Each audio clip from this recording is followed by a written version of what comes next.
मैं कैसे बेशर्म हूँ। हेड बॉस होने के नाते क्या मुझे मना कर देना चाहिए जब कोई बच्चा मुझे उपहार देकर अपने बेटे जैसा सम्मान दिखाता है? हेड बॉस ने झल्लाहट में कहा। पीछे हटने के बावजूद उसने शराब के जग को कसकर पकड़ रखा था। यह आपके लिए पुत्रवत सम्मान दिखाना कैसे हो गया? मैं ही वह व्यक्ति था जो गुप्त रूप से ग्रैंड जिया की रक्षा करने के लिए उसके पास गया था। यदि वह किसी के लिए पुत्रवत सम्मान दिखा रहा है तो यह मेरे लिए होना चाहिए, सातवें बॉस ने घोषणा की। सिद्धार्थ यह सुनकर हैरान रह गया। सातवें बॉस, आप ग्रैंड जिया के पास गए थे? छोटे बच्चे, तुमने कितनी परेशानी खड़ी की है। यह जानते हुए भी हम कैसे निश्चिंत हो सकते थे कि तुम अकेले ही प्राचीन जातियों का सामना कर रहे हो? सातवें बॉस ने नाक भौं सिकोड़ी। तो सातवें बॉस, तू कियानशांग, वह ठीक है न? सिद्धार्थ ने पूछा। वह वास्तव में उसके बारे में थोड़ा चिंतित था। आखिरकार वह केवल आत्मा परिवर्तन क्षेत्र में था। कितना चिंताग्रस्त है। तू कियानशांग ने एक बार मेरे साथ मारपीट की थी। क्या आपको लगता है कि उसे उन प्राचीन जाति के मूर्खों से कोई परेशानी होगी? उन 3 लाइफ स्टार मूर्खों में से एक मारा गया, एक का भौतिक शरीर नष्ट हो गया और आखिरी एक दूसरे की युवान आत्मा की रक्षा करते हुए भाग गया, सातवें बॉस ने कहा। सिद्धार्थ हैरान रह गया। तू कियानशांग उसकी कल्पना से कहीं ज्यादा ताकतवर था। एक के खिलाफ 3 उसने कई राज्यों में लड़ाई लड़ी थी और उनमें से एक को मार गिराया था। आपको चौंकने की जरूरत नहीं है। 1800 साल पहले मेरा उस साथी से सामना हुआ था और हमने एक भीषण लड़ाई लड़ी थी। वह लड़ाई एक दिन और रात चली थी, लेकिन अंत में हम दोनों लड़ते रहने के लिए बहुत भूखे हो गए, इसलिए अधिक ऊर्जा बर्बाद करने के बजाय हमने साथ में शराब पी।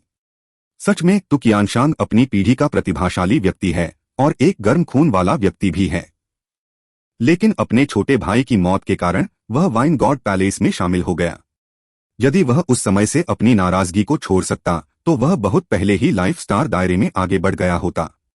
आपके और वर्षों से जमा हुए आक्रोश के कारण वह तुरंत शुरुआत में ही पूरी ताकत से आगे बढ़ गया। यदि प्राचीन जातियां इतनी कायर न होती तो वे सभी उसके ब्लेड से मर जाती। इसके अलावा अपनी नाराजगी को बाहर निकालने के कारण वह साथ ही इस अवसर का उपयोग लाइफ स्टार दायरे में आगे बढ़ने में कर पाएगा। सातवें बॉस ने तू कियानशांग की भरपूर प्रशंसा की। यह जानकर कि तू कियानशांग ठीक है, सिद्धार्थ को राहत मिली। वह भी इसे कुछ हद तक मजेदार मानने से खुद को नहीं रोक सका। तू कियानशांग का चरित्र वास्तव में स्वर्ग विभाजन युद्ध संप्रदाय के स्वाद के अनुरूप था। बूढ़े आदमी, इस बार इस छोटे से बच्चे को कोई बड़ा उपहार इकट्ठा करने का मौका नहीं मिला, लेकिन मैं विशेष रूप से आपके लिए शराब का यह जग लाया हूँ। यह शराब वाइन गॉड पैलेस के उच्च पुजारी द्वारा व्यक्तिगत रूप से बनाई गई है। सिद्धार्थ ने एक और जग निकाला।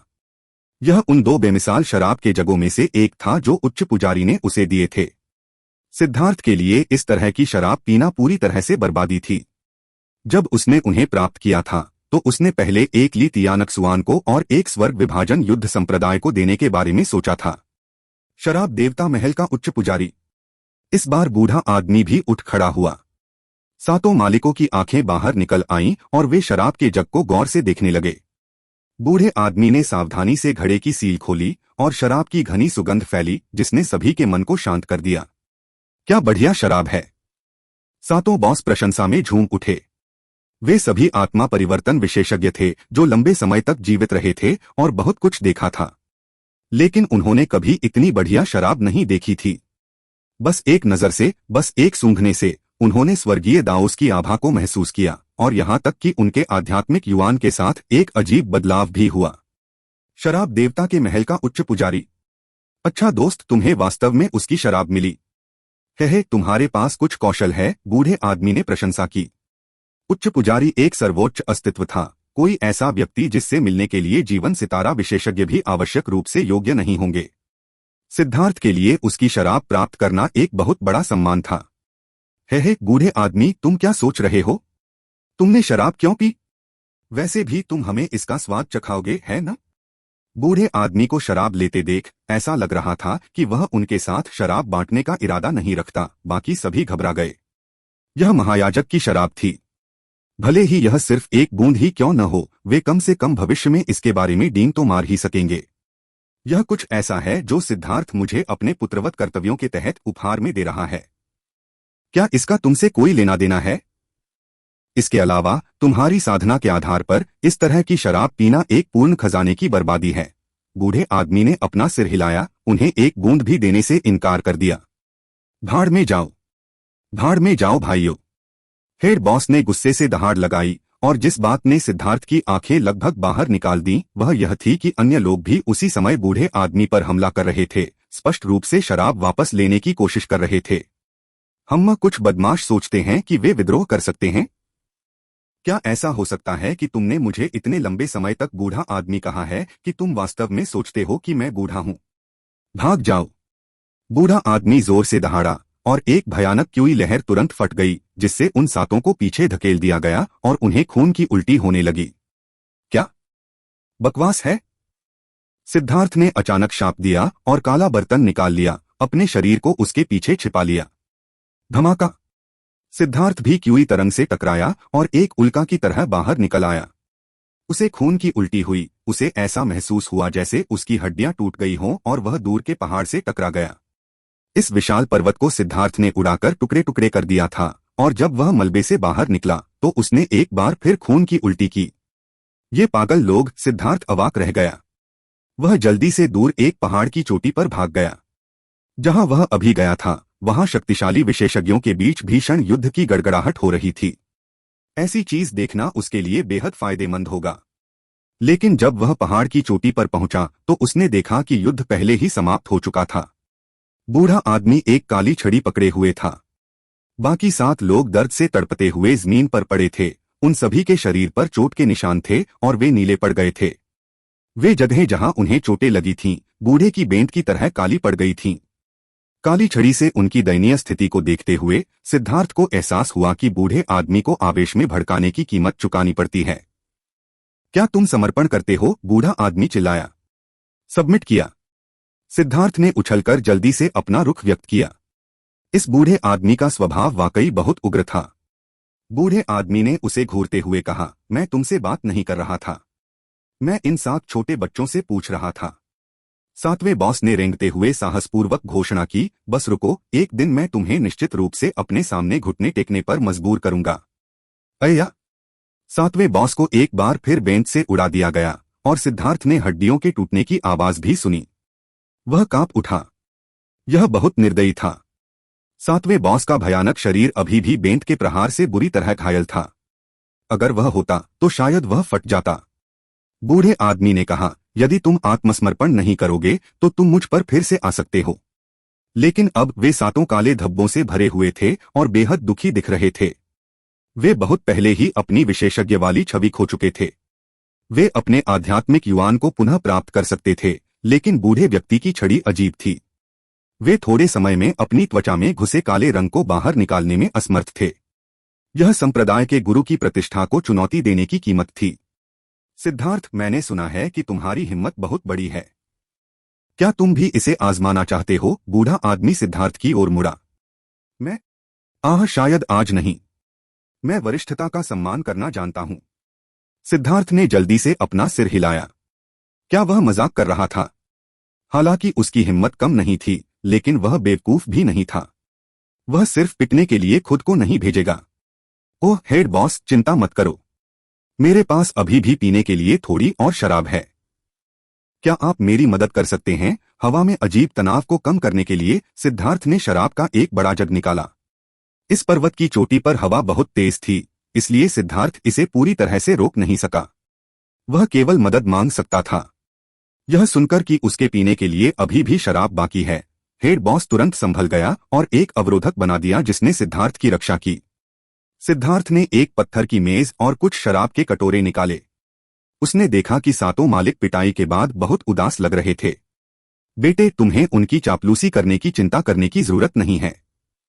एक बार जब वे तुम्हारी शराब पी लेंगे तब भी वे तुम्हें तब पीटेंगे जब तुम इसके लायक हो। वे सिर्फ इस शराब की वजह से तुम्हें कोई सम्मान नहीं देंगे, बूढ़े आदमी ने चेतावनी दी। यह सही है। छोटे बच्चे, हम इस शराब के कारण अपनी शिक्षा और अनुशासन की उपेक्षा नहीं करेंगे। बेशक जब भी हमें जरूरत होगी हम तुम्हें पीटेंगे, हेड बॉस ने कहा, मानो यही होना चाहिए। हे कोई बात नहीं।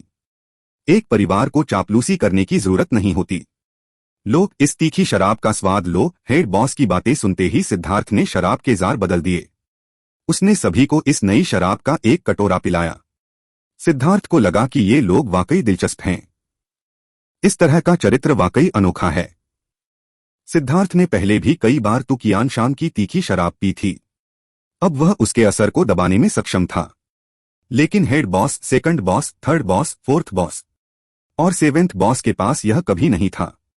पहले तो उन्हें अपने शक्तिशाली साधना आधारों के कारण कुछ भी महसूस नहीं हुआ, लेकिन उन्होंने जल्दी ही महसूस किया कि उनका खून गर्म होने लगा है।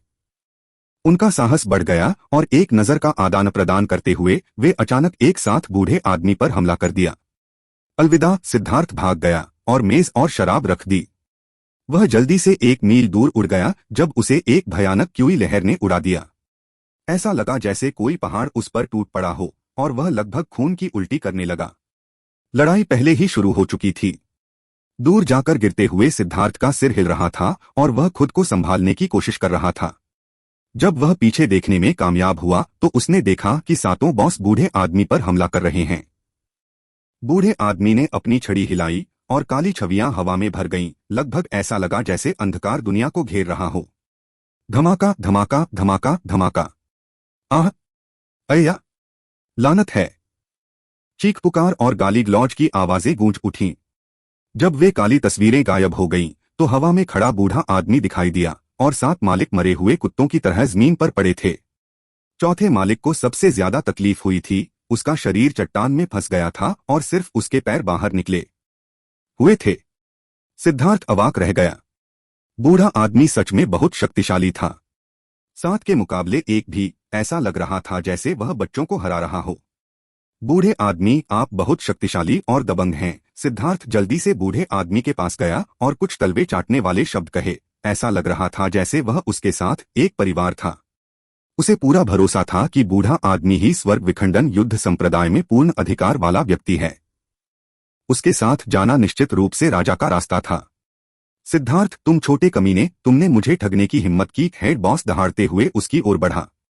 वह जानता था कि उन सातों को ठगा गया है।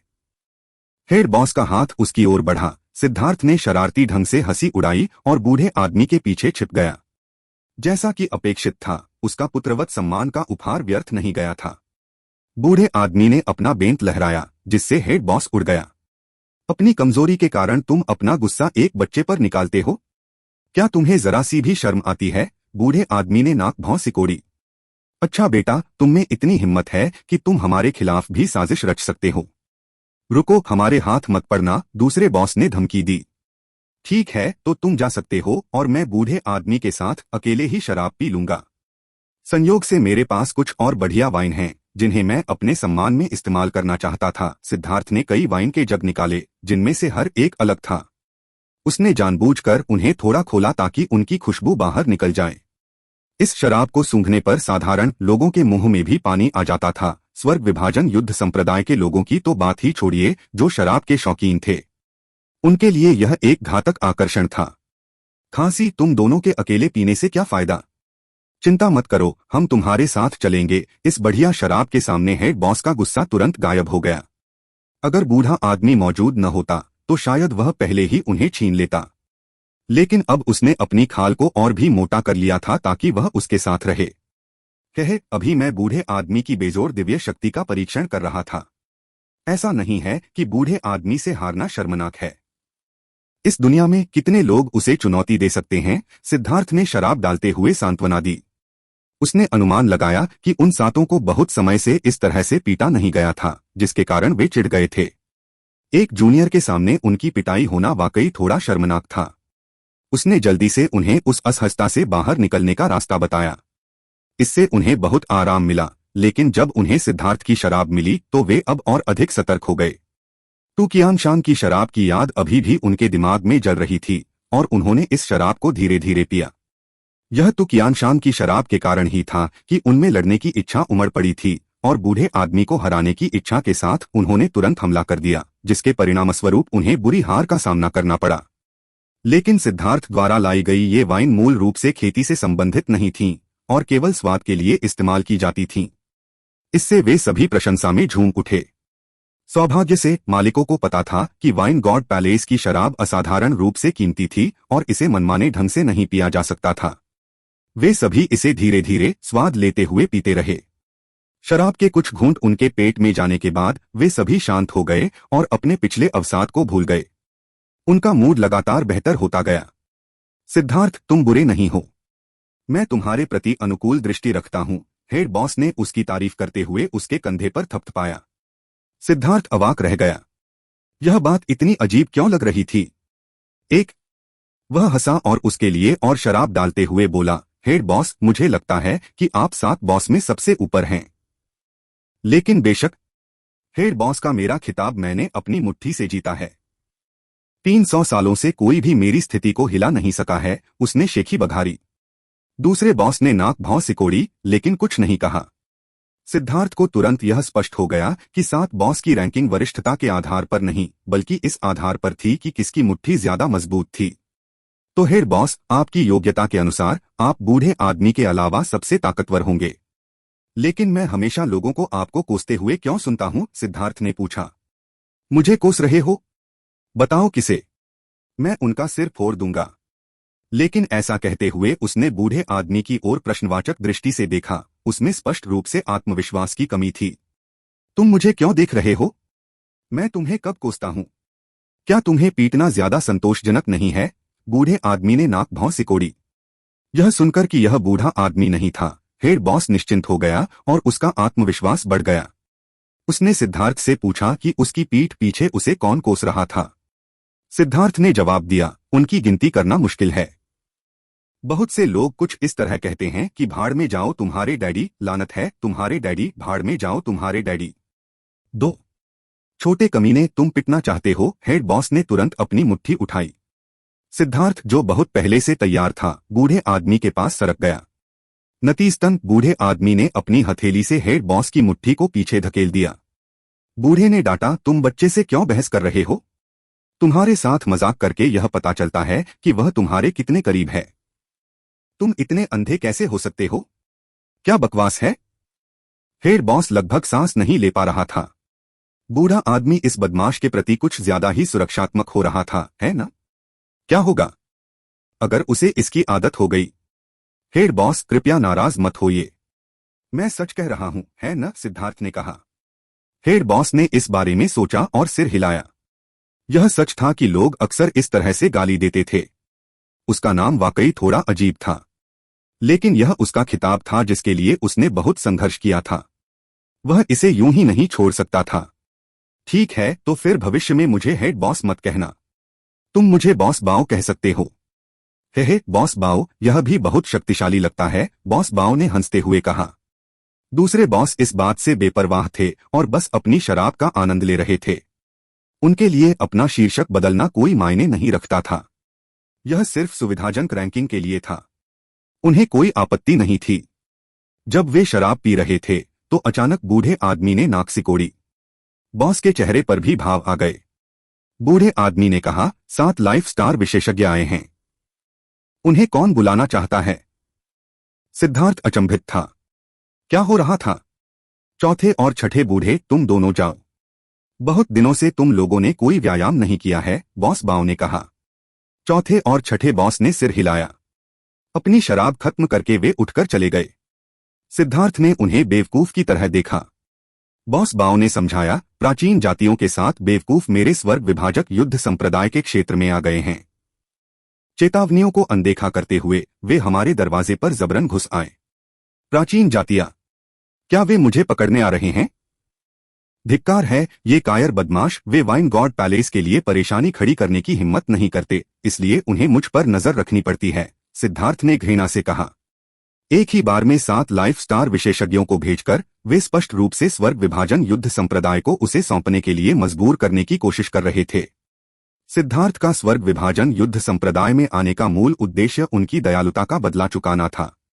उस समय फेंग जिंगली पूर्वी बंजर भूमि में उसका समर्थन करने और उसे विभाजित स्वर्ग सौंपने के लिए गया था, जिससे उसे अनगिनत जीवन और मृत्यु मुठभेड़ों से बचने में मदद मिली थी। उसने प्राचीन जातियों की उलझन से बचने के लिए एक पैतृक वस्तु को भी विस्फोट कर दिया था। उसने नहीं सोचा था कि वे इतने जिद्दी होंगे कि स्वर्ग विभाजन युद्ध संप्रदाय तक उसका पीछा करेंगे। और फिर भी उन्हें कैसे पता था कि वह स्वर्ग विभाजक युद्ध संप्रदाय में आएगा? उसने किसी को नहीं बताया था कि वह कहाँ जा रहा था। जुआन जीजी यह निश्चित रूप से जुआन जीजी द्वारा किया गया था।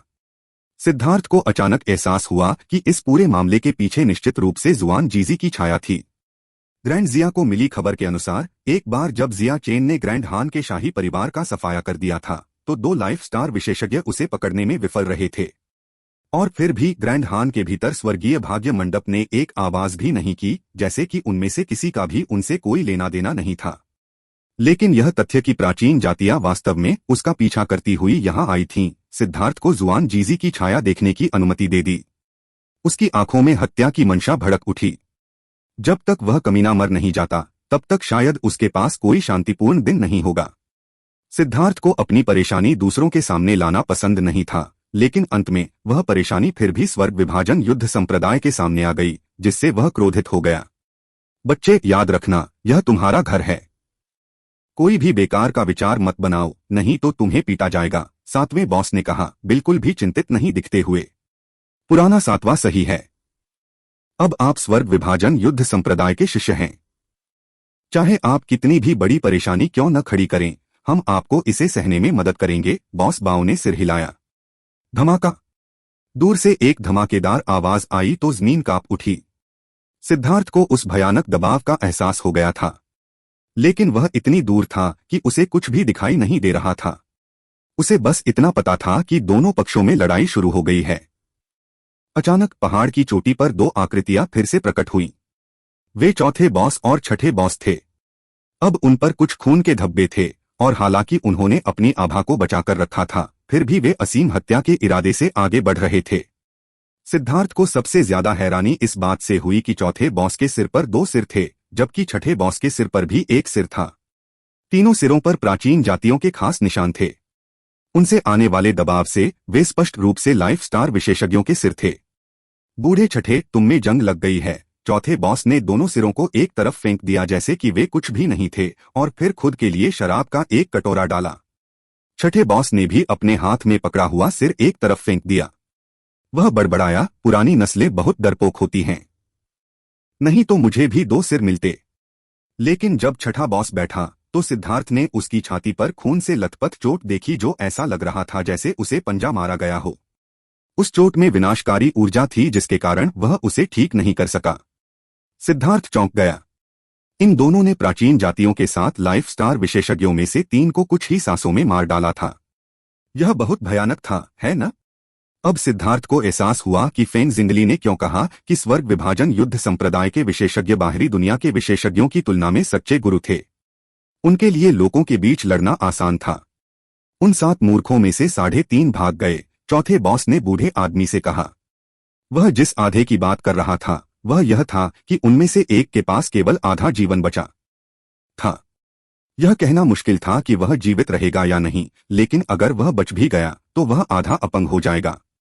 बूढ़े आदमी, क्या मैं स्वर्ग विभाजक युद्ध संप्रदाय के लिए मुसीबत लेकर आया हूं? सिद्धार्थ ने पूछा। क्या इस तरह प्राचीन जातियों का वध करने से प्राचीन जाति गठबंधन नाराज नहीं होगा? प्राचीन जाति गठबंधन में हजारों जातियां शामिल थीं।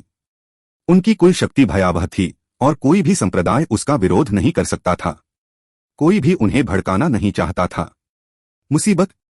मेरा स्वर्ग विभाजक युद्ध संप्रदाय इससे नहीं डरता। बूढ़ा आदमी मुस्कुराया। सिद्धार्थ को कितना हैरान देखकर उसने कहा, आपको शायद मेरी बात पर यकीन न हो, लेकिन वे प्राचीन जाति विशेषज्ञ इस वजह से एक बार भी पादने की हिम्मत नहीं करेंगे। क्या? अब सिद्धार्थ पूरी तरह से हैरान था।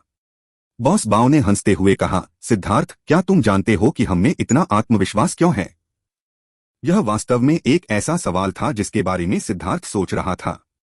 ऐसा लग रहा था कि स्वर्ग के 3 महान संप्रदायों में से स्वर्ग विभाजन युद्ध संप्रदाय ही सबसे अधिक गिरावट में था, लेकिन वे अभी भी बहुत आश्वस्त लग रहे थे। अचानक सिद्धार्थ के दिमाग में एक बात कौंध दी। उसने कहा, जिस व्यक्ति के पास कुछ नहीं है, क्या वह उन लोगों से नहीं डरता जिनके पास खोने के लिए कुछ है? हाँ, बूढ़ा आदमी और बॉस प्रसन्न होकर हंसे। अच्छा अनुमान है, बूढ़े आदमी ने प्रशंसा की। बॉस बाओ ने कहा, पहले जब मेरा स्वर्ग विभाजन युद्ध संप्रदाय अपने स्वर्ण युग में था तब भी हमें किसी से डर नहीं लगता था, और अब हमें किसी बात की चिंता नहीं है। बॉस बाओ का मतलब था कि स्वर्ग विभाजक युद्ध संप्रदाय अपने स्वर्ण युग में एक प्रभावशाली शक्ति था। अब जब यह गिर गया है तो कई संप्रदाय उन्हें आधेमरे हुए पागलों के समूह के रूप में देखते हैं। यह एक ऐसा संप्रदाय था जो सबसे ज्यादा खतरनाक था। चूंकि वे पहले ही कमजोर हो चुके थे, इसलिए ऐसी बहुत कम चीजें थीं जो उन्हें डरा सकती थीं। दूसरों की नजर में स्वर्ग विभाजन युद्ध संप्रदाय का पतन हो चुका था और वह मृत्यु के कगार पर खड़ा एक जादुई जानवर जैसा था।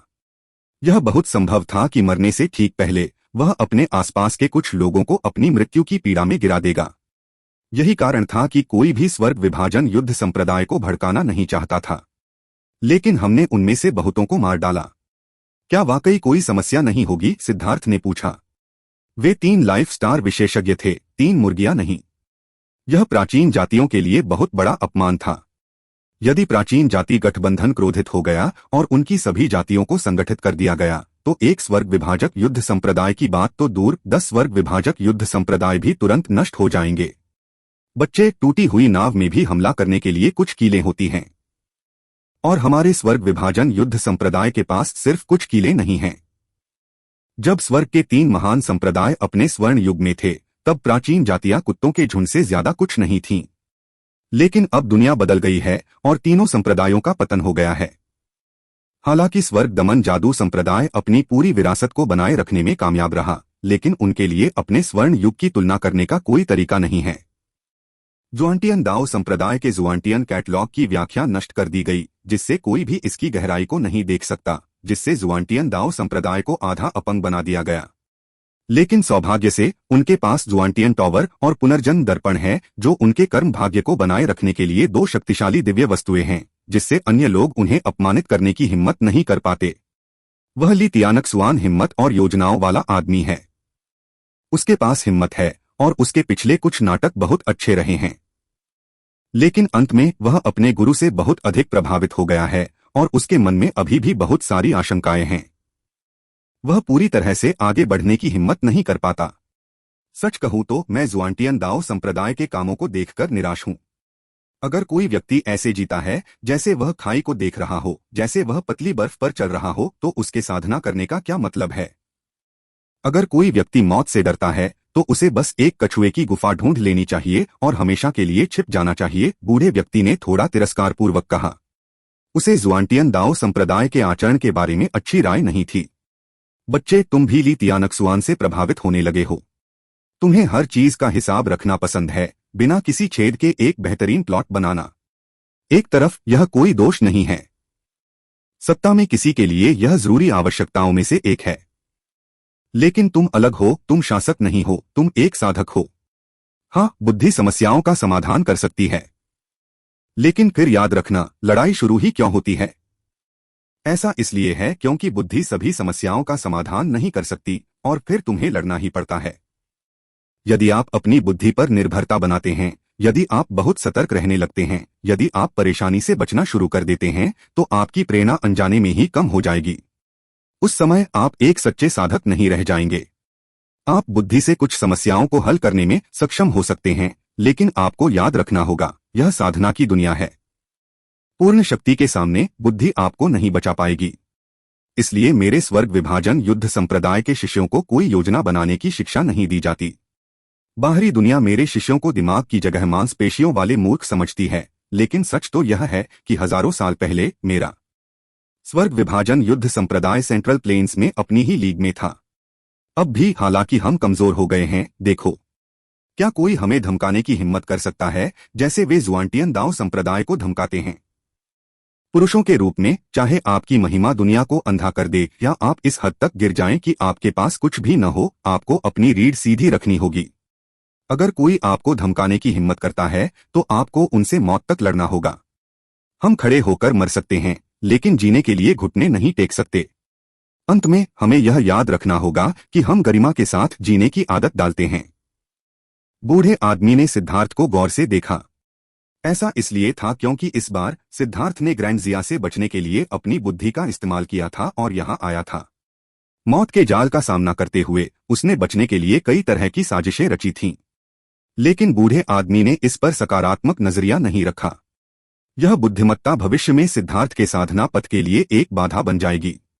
बुद्धिमत्ता पर निर्भरता उसकी अपनी शक्ति में विश्वास की कमी का कारण बनेगी। यह एक विशेषज्ञ के लिए घातक था। सिद्धार्थ का दिल कांप उठा और उसे पसीना आने लगा। जैसी कि उम्मीद थी, बूढ़े आदमी की नजर तेज थी। उसने एक नजर में ही इस संभावित समस्या को देख लिया था। सिद्धार्थ वास्तव में ली तियानक्सुआन से प्रभावित था। पूर्वी समुद्र की लड़ाई के दौरान ली तियानक्सुआन की साजिश ने सिद्धार्थ को पूरी तरह हिलाकर रख दिया था। एक व्यक्ति की साजिश सैकड़ों साल बाद भविष्य में फसल काट सकती है। बिना मौजूद हुए भी जीत हासिल करने की इस तरह की क्षमता कुछ ऐसी थी जिसकी वह बहुत प्रशंसा करता था। वह अनजाने में ही उससे प्रभावित हो गया था और उसने भी वही काम करना शुरू कर दिया था। उसे खुद भी इसका एहसास नहीं था, लेकिन बूढ़े आदमी की चेतावनी के साथ उसे डर का एक झोंका महसूस हुआ। वह एक बार फिर बिना एहसास किए 9 सितारा हेगेमॉन बॉडी आर्ट के इरादे से भटक गया था। उसे पहाड़ों का सामना करने पर पहाड़ों को चीरने, नदियों का सामना करने पर नदियों को काटने के लिए उस संकल्प की आवश्यकता थी। यह पहले से ही एक समस्या पैदा करने लगा था, चीजों से बचने के बारे में सोचने से, जबकि वह सीधे उनके बीच से अपना रास्ता बनाने के बजाय अधिकतम ऊर्जा बचा सकता था। उसने अपना मूल दिल खो दिया था। मैं समझ गया, सिद्धार्थ ने सिर हिलाया। जब उसने यह कहा तो सातों बॉस एक दूसरे की ओर आश्चर्य से देखने लगे। जब सिद्धार्थ ने यह कहा तो उसका हावभाव अचानक बदल गया। उसकी आंखें तेज हो गईं और वह एक तेज ब्लेड की तरह लग रहा था। वे सभी शक्तिशाली विशेषज्ञ थे और उन सभी ने उसके वातावरण में इस सूक्ष्म परिवर्तन को महसूस किया। उन्होंने उसके हृदय में परिवर्तन को महसूस किया। अब यह उस ब्लेड की तरह था जिसे म्यान में ही छोड़ दिया गया था और जिसने अपनी तीक्ष्णता को न छिपाने और अपनी रोशनी जारी न करने का निर्णय लिया था। बस इसी क्षण सिद्धार्थ ने एक अकल्पनीय परिवर्तन पूरा कर लिया। उसका दिल इतनी आसानी से उसकी इच्छा का पालन कर रहा था। यह एक स्पष्ट संकेत था कि उसका दांवदिल एक क्रिस्टल क्लियर क्षेत्र में पहुंच गया था। छोटे दोस्त, तुम एक दुर्लभ पौधे हो, बॉस बाओ ने प्रशंसा करते हुए सिद्धार्थ के कंधे पर थपथपाया। हेड बॉस मेरी बहुत प्रशंसा करते हैं, सिद्धार्थ ने विनम्रतापूर्वक कहा। चिंता मत करो, मैं निश्चित रूप से तुम्हारी देखभाल करूंगा। तुम्हें एक विशाल वृक्ष बना दूंगा जो हवा और बारिश को रोकने में सक्षम होगा। न केवल मैं तुम्हारी मदद करूंगा, बल्कि अन्य बॉस भी तुम्हारी मदद करेंगे। इस शराब के अपने पुत्रवत उपहार के लिए तुम्हें चुकाना स्वाभाविक है, बॉस बाओ ने हंसते हुए कहा। बाकी बॉस भी हंसे और सिद्धार्थ की तरफ देखने लगे। उनकी निगाहें आग की तरह जल रही थीं, जिससे सिद्धार्थ के रोंगटे खड़े हो गए। उसे लगा कि ये लोग कुछ बुरे विचार पाल रहे हैं। डरो मत, हम तुम पर बहुत ज्यादा सख्ती नहीं करेंगे। हम सिर्फ तुम्हारी हड्डियां और मांसपेशियां तोड़ देंगे। एक बार जब तुम इसके आदी हो जाओगे तो तुम ठीक हो जाओगे। दूसरे बॉस ने सिद्धार्थ के कंधे पर भी थपथपाया। उस थपथपाने की शक्ति ने सिद्धार्थ की हड्डियों को चरमरा दिया। सिद्धार्थ को तुरंत एहसास हो गया कि ये बूढ़े लोग उसे उसकी औकात बताने वाले थे। कोई आश्चर्य नहीं कि बूढ़े ने कहा था कि अगर वह उन्हें रिश्वत भी दे तो भी वे उसे पीटेंगे। सिद्धार्थ ने बूढ़े आदमी की तरफ विनती भरी नजर से देखा, लेकिन बूढ़े आदमी ने अपना सिर हिला दिया। मेरी तरफ देखना बेकार है। यह स्वर्ग विभाजन युद्ध संप्रदाय की विरासत है। वे भी उसी समय इसी चीज से गुजरे थे।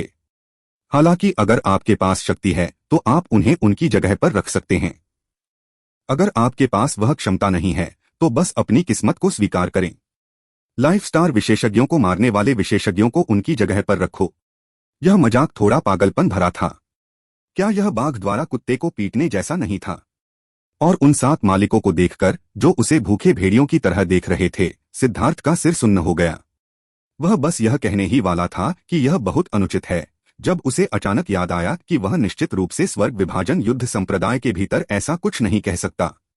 जिसकी मुट्ठी मजबूत थी वह बॉस था। ठीक है, यह सिद्धार्थ का पहला मौका है, इसलिए उसके साथ नरमी से पेश आओ। बारी बारी से करो। तुम जा सकते हो ताकि मैं ठीक से खेती कर सकूं। बूढ़े आदमी ने प्रसन्न भाव से उच्च पुजारी की शराब थामे हुए उन्हें भगा दिया।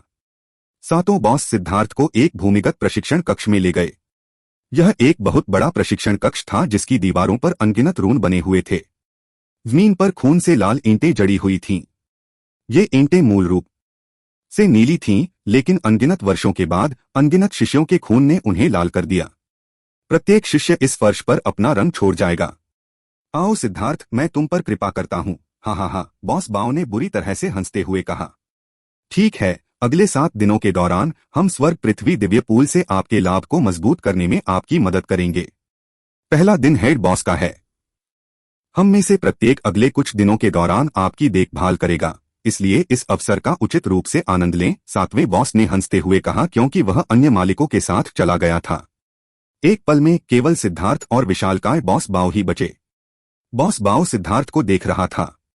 उसकी भुजाएं, जो एक सामान्य व्यक्ति के पैरों से भी ज्यादा मोटी थीं, वह एक जानवर की तरह दिख रहा था जो अपने शिकार को घूर रहा था।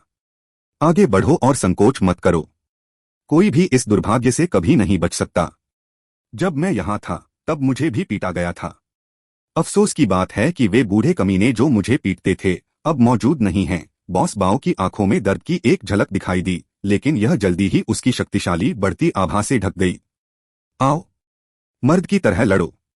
वहां खड़े खड़े ही उसकी आवाज ने उसके आसपास की जगह को हिलाकर रख दिया।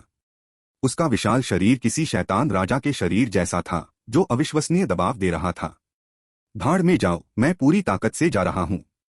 सिद्धार्थ ने अपने दांत भींचे और अपनी दिव्य अंगूठी निकाली।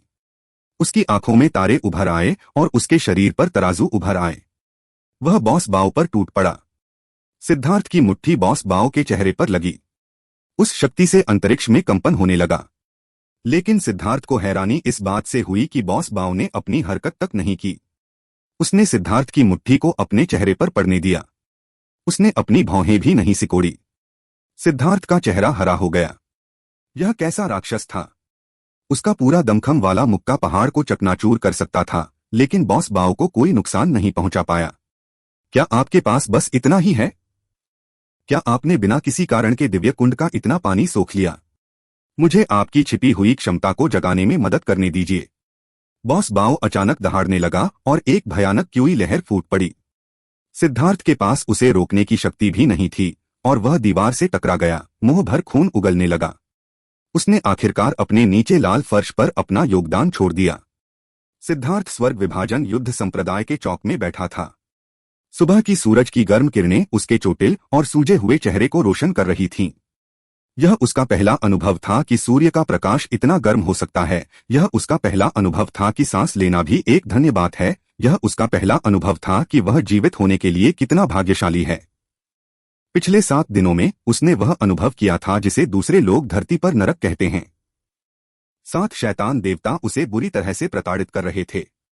अपनी इच्छा शक्ति के बावजूद वह लगभग पागल हो गया था। हर घंटा, यहां तक कि हर सांस भी बहुत लंबी लगती थी।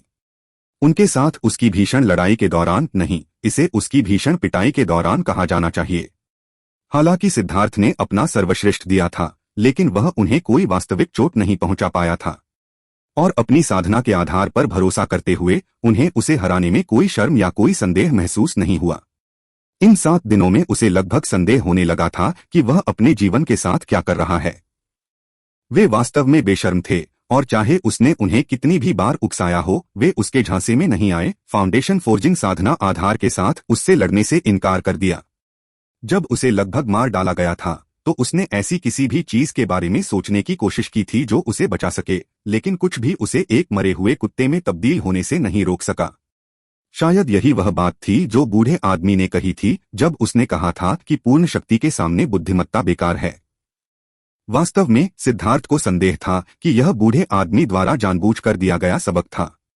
लेकिन 7 दिनों की नारकीय यातना के बाद उसे स्पष्ट रूप से महसूस हुआ कि उसका भौतिक शरीर एक बार फिर से मजबूत हो गया है। स्वर्ग पृथ्वी दिव्य कुंड से उसने जो शुद्ध ऊर्जा ग्रहण की थी वह मानो उसके शरीर में किण्वित हो रही थी, और इस धड़कन ने उसे उत्तेजित कर दिया था। ऐसा लग रहा था जैसे कोई सोया हुआ जानवर जाग गया हो और अपने नुकीले दांत दिखाने लगा हो। उनकी क्रूर पिटाई किसी कीमती ब्लेड की धार को तेज करने जैसी थी। सिद्धार्थ की आभा स्थिर हो गई थी और आश्चर्यजनक रूप से वह उन पर अपने ही कुछ वार करने में सक्षम था। लेकिन उन वारों के बाद उसे हमेशा एक भयानक कीमत चुकानी पड़ती थी। सिद्धार्थ को यह नहीं पता था कि हालांकि 7 मालिकों ने उदासीन और स्वाभाविक तरीके से काम किया था, लेकिन वे अंदर से अतुलनीय रूप से सदमे में थे। वे लगातार उसकी क्षमता को उत्तेजित कर रहे थे, उसकी युद्ध शक्ति को बढ़ा रहे थे, बिना उसे महसूस किए। उसके उस सहज दबंग दबाव ने उन्हें भी भयभीत कर दिया। इस तरह की दबंग इच्छा का साधना आधार से कोई लेना देना नहीं था। यह खुद पर एक विश्वास था, एक विश्वास कि उसे हराया नहीं जा सकता, एक विश्वास जो असंभव बाधाओं के खिलाफ अनगिनत जीत हासिल करने के माध्यम से बना था। अभी वह 7 भयानक विशेषज्ञों का सामना कर रहा था और उसे जीत की थोड़ी सी भी उम्मीद नहीं थी, लेकिन उसका दांव हृदय नहीं टूटा। वह कांप भी नहीं रहा था। यह वास्तव में उनके दृढ़ दांव हृदय के कारण ही था कि सिद्धार्थ को अन्य शिष्यों की तुलना में अधिक कष्ट सहना पड़ा। जब अन्य शिष्यों के दांव हृदय पर कोई प्रभाव पड़ता था तो बॉस उन्हें सांस लेने और खुद को समायोजित करने का समय देते थे। लेकिन सिद्धार्थ का दांव दिल इतना दृढ़ था कि चाहे वे उसे कैसे भी हरा दें, वह फिर भी लड़ता रहेगा। कभी कभी जब वे बहुत लापरवाह हो जाते तो वह उन्हें थोड़ा कष्ट भी देता। दूसरों को आमतौर पर एक दिन से भी कम समय के लिए देखभाल की जाती है और फिर कुछ दिनों का आराम मिलता है। लेकिन सिद्धार्थ ने लगातार 7 दिनों तक अपनी यातना जारी रखी। 7 दिनों की पिटाई के बाद वह चोटों से भरा हुआ था, लेकिन 7वें दिन तक उसकी लड़ने की शैली मजबूत और अधिक साहसी हो गई थी। साथ ही उसकी लड़ाई की मंशा भी बढ़ गई थी। वह व्यावहारिक रूप से एक राक्षस था। सिद्धार्थ भी एक शैतान की तरह था जिसने नरक से निकलकर नश्वर दुनिया में कदम रखा था, ठीक वैसे ही जैसे अब बॉस हैं। उसकी नजर इतनी तेज थी कि दूसरे लोग सीधे उसकी तरफ देखने की हिम्मत नहीं कर सकते थे। उसकी आभा उसकी उंगलियों पर ही उभरती रहती थी, किसी भी पल फटने के लिए तैयार। यह सहज प्रतिक्रिया थी जो 7 बॉसों ने उसे दी थी। 7 दिनों के प्रशिक्षण के बाद सिद्धार्थ ने अपने नए साधना आधार और शक्ति को पूरी तरह से अपना लिया था। जब वह पहली बार स्वर्ग विभाजन युद्ध संप्रदाय में आया था, तब की तुलना में वह पूरी तरह से अलग व्यक्ति की तरह था। उसके चेहरे पर चोट लगने के बावजूद कोई भी उस पर नहीं हंसा, बल्कि ऐसे बहुत से लोग थे जिन्होंने उसे सांत्वना दी। यहाँ हर एक व्यक्ति एक ही नारकीय पिटाई से गुजरा था, लेकिन उन्हें उतना नहीं पीटा गया जितना उसे। उनमें से ज्यादातर को सिर्फ आधे दिन तक पीटा गया था। यहाँ तक कि चांग हाओ जैसे लोग भी सिर्फ एक दिन की ट्रेनिंग ही झेल पाए, फिर उन्हें आराम करने की जरूरत पड़ी। उन निर्दयी लोगों द्वारा पीटे जाने के बारे में सोचते ही वे कांप उठे और उन्हें लगा कि सिद्धार्थ सिर्फ जीवित रहने के लिए ही एक विलक्षण प्रतिभा है। सिद्धार्थ फिलहाल आराम कर रहा था। आखिरकार लगातार 7 दिनों तक बिना किसी ब्रेक के अपनी नसों को जितना संभव हो सके उतना कसने के बाद वह अपनी सीमा तक पहुंच गया था। आराम करते समय उन्हें इन लोगों के बीच बिना किसी साजिश के दोस्त बनाने का मौका भी मिला। शिष्यों का व्यवहार बहुत सरल था। क्योंकि उन्होंने उसे स्वीकार कर लिया था, इसलिए वे उसके साथ परिवार की तरह व्यवहार करते थे। एक बार जब वह उनसे दोस्ती कर लेता है तो उसे पता चलता है कि वे वास्तव में शुद्ध और सरल हैं। लड़ाई के अलावा उनके दिमाग में सिर्फ साधना ही होती है।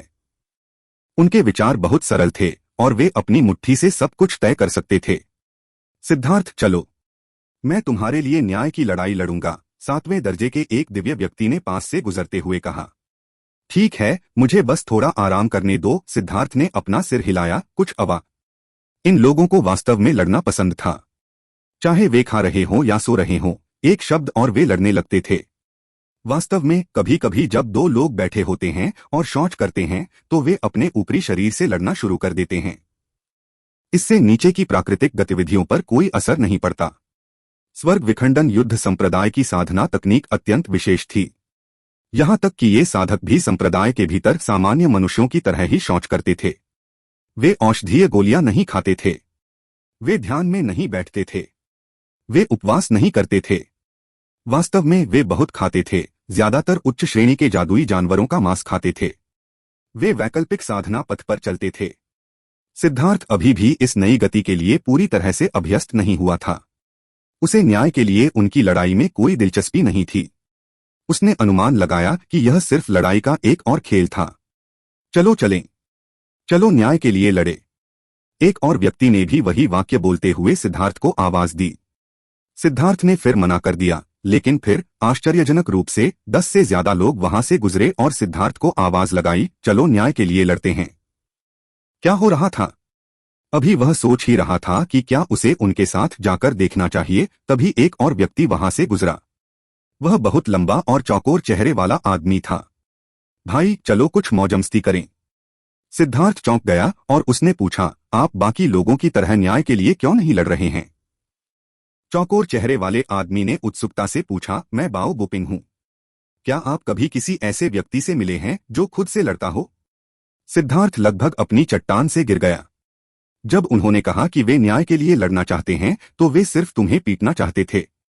एक बाओ बुपिंग ने कहा, उनकी शेखी बघारना मत सुनो। वे ही लोग हैं जो पिटने वाले हैं।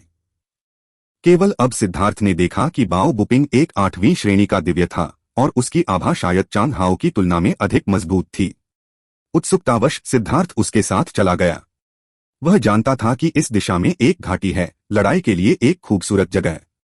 वहां की चट्टानें भी लाल थीं, लेकिन वे प्रशिक्षण कक्ष की ईंटों जितनी चमकदार और भड़कीली नहीं थीं, जहां उसने अभी अभी अपनी नारकीय यातनाएं झेली थीं। यही कारण था कि स्वर्ग विभाजक युद्ध संप्रदाय के अनुयायियों को इतना मांस खाना पड़ता था। यह उनके खोए हुए खून की भरपाई के लिए था। जब तुम आए तो मैं एकांत में था। जैसे ही मैं बाहर आया, मैंने सुना कि उन 7 बूढ़े भूतों द्वारा तुम्हारी देखभाल की जा रही है। भाई, यह तुम्हारे लिए बहुत कठिन रहा है, बाओ बुपिंग ने सहानुभूतिपूर्वक कहा। सिद्धार्थ ने कड़वी मुस्कान दी। ऐसा लग रहा था कि उनमें से हर एक शिष्य ने उसे देखकर यही बात कही थी। वे 7 भूत सभी बुरे हैं। मेरे परिवार का एक भूत तो सबसे ज्यादा दुष्ट है। मुझे तो यह भी नहीं पता कि उसने मुझे कितनी बार पीटा है। लेकिन एक बार जब मैं अपना दाव हासिल कर लूंगा तो मैं निश्चित रूप से उसकी सारी पिटाई वापस कर दूंगा। बाओ बुपिंग ने अपने दांत भींच लिए। जाहिर है कि वह भी एक बेहद दुखद अनुभव से गुजरा था। आपका परिवार? क्या आप बॉस बाओ के बारे में बात कर रहे हैं? सिद्धार्थ ने पूछा। उसे अचानक याद आया कि उन दोनों के उपनाम एक जैसे थे। और कौन? बाओ बुपिंग ने घृणा से कहा। सिद्धार्थ अवाक रह गया। ऐसा लग रहा था कि बॉस बाओ अपने परिवार के बच्चों के साथ और भी ज्यादा निर्दयता से पेश आता था। लेकिन फिर इस बारे में सोचने पर बेशक वह निर्दयी था। जो लोग निर्दयी नहीं थे वे ऐसी ऊंचाइयों तक नहीं पहुंच पाते। विशेषज्ञ सभी निर्दयी लोग थे, दूसरों के साथ निर्दयी और खुद के साथ भी निर्दयी। स्वर्ग विभाजन युद्ध संप्रदाय में केवल चांद हाओ और मैं 8वीं रैंक के दिव्य हैं। हम में से प्रत्येक को दूसरे शिष्यों की चुनौतियों को स्वीकार करना पड़ता है, इसलिए हम हर महीने स्विच ऑफ करते हैं। पिछले महीने चांद हाओ को अपनी चुनौतियों को स्वीकार करना था और इस महीने मेरी बारी है। यह एक कठिन लड़ाई होने जा रही है, लेकिन मैं उन्हें इसे बहुत आसान नहीं होने दूंगा, बाओ बुपिंग ने कहा। वे दोनों घाटी में पहुंचे। यह घाटी लाल रंग की चट्टानों से ढकी हुई थी। यह खून का रंग था। विशेषज्ञों का खून एक बेहतरीन रंग था जो लंबे समय तक फीका नहीं पड़ता था। यह इस बात का निशान था कि क्या बीत चुका है। जब सिद्धार्थ ने इन लाल चट्टानों को देखा तो उसे एक तरह का एहसास हुआ। उसे ट्रेनिंग रूम में छोड़े गए निशान याद आ गए। वे दोनों अभी पहुंचे ही थे कि वहां एकत्रित हुए बहुत से शिष्यों ने तुरंत गरजकर कहा, भाइयों, आक्रमण करो, बाओ बुपिंग को मारो। हजारों विशिष्ट शिष्यों ने एक क्षण में आक्रमण कर दिया। हम्मा, आज मैं तुम सबको हरा दूंगा। बाओ बुपिंग भी आगे बढ़ा और उन पर हमला कर दिया। टकराना, अय्या, लानत है। मांस पर मुट्ठियों के प्रहार की आवाजें गूंजने लगीं, साथ ही दयनीय चीखें और गालियां भी सुनाई देने लगीं। पूरा दृश्य अस्तव्यस्त हो गया। सिद्धार्थ को यह जानकर आश्चर्य हुआ कि बाओ बुपिंग वास्तव में शक्तिशाली था। रैंक 7 के सभी सेलेस्टियल एक ही मुक्के से दूर हो गए और रैंक 6 के सेलेस्टियल एक ही झटके में पीछे हट गए। और फिर भी वे बहुत ज्यादा थे और वे सिर्फ शारीरिक शरीरों से ही मुकाबला कर रहे थे। यह बिना किसी तकनीक के एक बर्बर लड़ाई थी। बहुत जल्दी बाओ बुपिंग भीड़ में डूब गया। थोड़ी ही देर में सिद्धार्थ ने देखा कि बाओ बुपिंग ने यहां अपनी छाप छोड़ी। अरे, एक मिनट रुको, मैं तो बस देखने आया हूं, सिद्धार्थ अचानक चिल्लाया जब उसने देखा कि कुछ लोग उसकी ओर देख रहे हैं। भाई, मदद करो, यहां एक और है। 6ठे दर्जे के सेलेस्टियल में से एक ने अभी चिल्लाना शुरू ही किया था कि सिद्धार्थ ने उसे मुक्का मारकर गिरा दिया। लेकिन फिर भी वह काफी ध्यान आकर्षित करने में कामयाब रहा था। सिद्धार्थ की मुट्ठी ने दुश्मनी स्थापित कर दी थी। क्योंकि वहां बहुत सारे लोग थे, उनमें से कई बाओ बुपिंग तक पहुंचने में असमर्थ थे। कई बार असफल होने के बाद उन्होंने सिद्धार्थ को देखा और उस पर हमला कर दिया। अरे, क्या तुम सच में सोचते हो कि मुझे हराना आसान है? 7वें दर्जे के एक सेलेस्टियल को अपने ऊपर आक्रमण करते देख सिद्धार्थ ने उसे जमीन पर पटक दिया, जिससे उसे खून की उल्टी होने लगी और वह बेहोश हो गया। वहां दर्जनों विशेषज्ञ भी उस पर हमला कर रहे थे। सिद्धार्थ के एक ही मुक्के से वे हवा से ही पीछे हट गए। यह कोई युद्ध कौशल नहीं था, बल्कि क्रूर शक्ति थी। एक मुक्का ने बहुमत को पीछे धकेल दिया और 3 मुक्कों के बाद उसके आसपास कोई नहीं बचा। मुझे लगता है कि हम यहाँ बाओ बुपिंग को हराने आए हैं और हमें उसी पर ध्यान केंद्रित करना चाहिए। उनमें से एक ने खुद को बाहर निकलने का रास्ता दिया और मुड़कर बाओ बुपिंग की ओर भागा। अन्य लोगों ने उन बेचारे लोगों को देखा जिन्हें सिद्धार्थ ने बेहोश कर दिया था और उन्होंने भी बाओ बुपिंग पर हमला करने का निर्णय लिया। फिलहाल किसी ने भी सिद्धार्थ के पीछे जाने की हिम्मत नहीं की। जब उन्होंने उसकी तुलना बाओ बुपिंग से की तो वह बहुत निर्दयी था। सिद्धार्थ भी चौंक गया। पिछले कुछ दिनों में वह 7 बॉसों से बुरी तरह से हार गया था और उसे एहसास ही नहीं हुआ था कि उसकी शक्ति कितनी बढ़ गई है। उसने स्वाभाविक रूप से उस समय से अपनी युद्ध स्थिति को बाहर निकाला था और अब उसने तुरंत अंतर देखा। वह पिटाई बेकार नहीं थी। मेरे अपने भौतिक शरीर ने मेरी उम्मीदों को पार कर दिया है। सिद्धार्थ ने आश्चर्य से अपनी हथेली को देखा। एक ही घूंसे से हवा निकल जाना किसी जादुई कला के बराबर था। उसकी शक्ति भयानक स्तर पर पहुंच गई थी। सिद्धार्थ शांति से देख रहा था। 2 घंटे बाद लड़ाई खत्म हो गई और सभी लोग गिर गए सिवाय बाओ बुपिंग के। वह अपना सिर उठाए और हंसता हुआ वहीं खड़ा था। लेकिन इस समय बाओ बुपिंग के कपड़े फटे हुए थे और उसका चेहरा चोटिल और सूजा हुआ था। उस पर काफी खून लगा हुआ था जिससे वह घायल लग रहा था। इसे एक दर्दनाक जीत कहा जा सकता है। पिछले कुछ दिनों के उनके अनुभव के अनुसार वे निशान बाओ बुपिंग के शरीर पर कम से कम 3 दिनों तक बने रहेंगे। इसलिए जब कोई व्यक्ति पहली बार स्वर्ग विभाजन युद्ध संप्रदाय में प्रवेश करता था तो उसके लिए काले और नीले चेहरे वाले लोगों को देखना बिल्कुल भी असामान्य नहीं था। वास्तव में यह बस सामान्य बात थी। लोगों को पूरी तरह से ठीक देखना दुर्लभ बात थी। बाओ बुपिंग की जीत का जश्न मनाने के लिए सिद्धार्थ ने 2 जग बढ़िया शराब निकाली और चांग हाओ के साथ पीने लगा। पहले वे दोनों शिफ्ट में काम करते थे और हर 10 दिन में उनमें से एक को सभी शिष्यों द्वारा चुनौती दी जाती थी। इस तरह की तीव्र लड़ाई स्वर्ग विभाजन युद्ध संप्रदाय में एक परंपरा थी। लेकिन जब सिद्धार्थ और बाओ बुपिंग ने चांग हाओ को पाया तो सिद्धार्थ सदमे में आ गया। चांग हाओ खून से लथपथ था, उसकी कई हड्डियां टूट गई थीं। वह पत्थर के बिस्तर पर पड़ा था और दर्द से कराह रहा था। क्या यह किसने किया? सिद्धार्थ चिल्लाया। आपको पूछने की जरूरत नहीं है।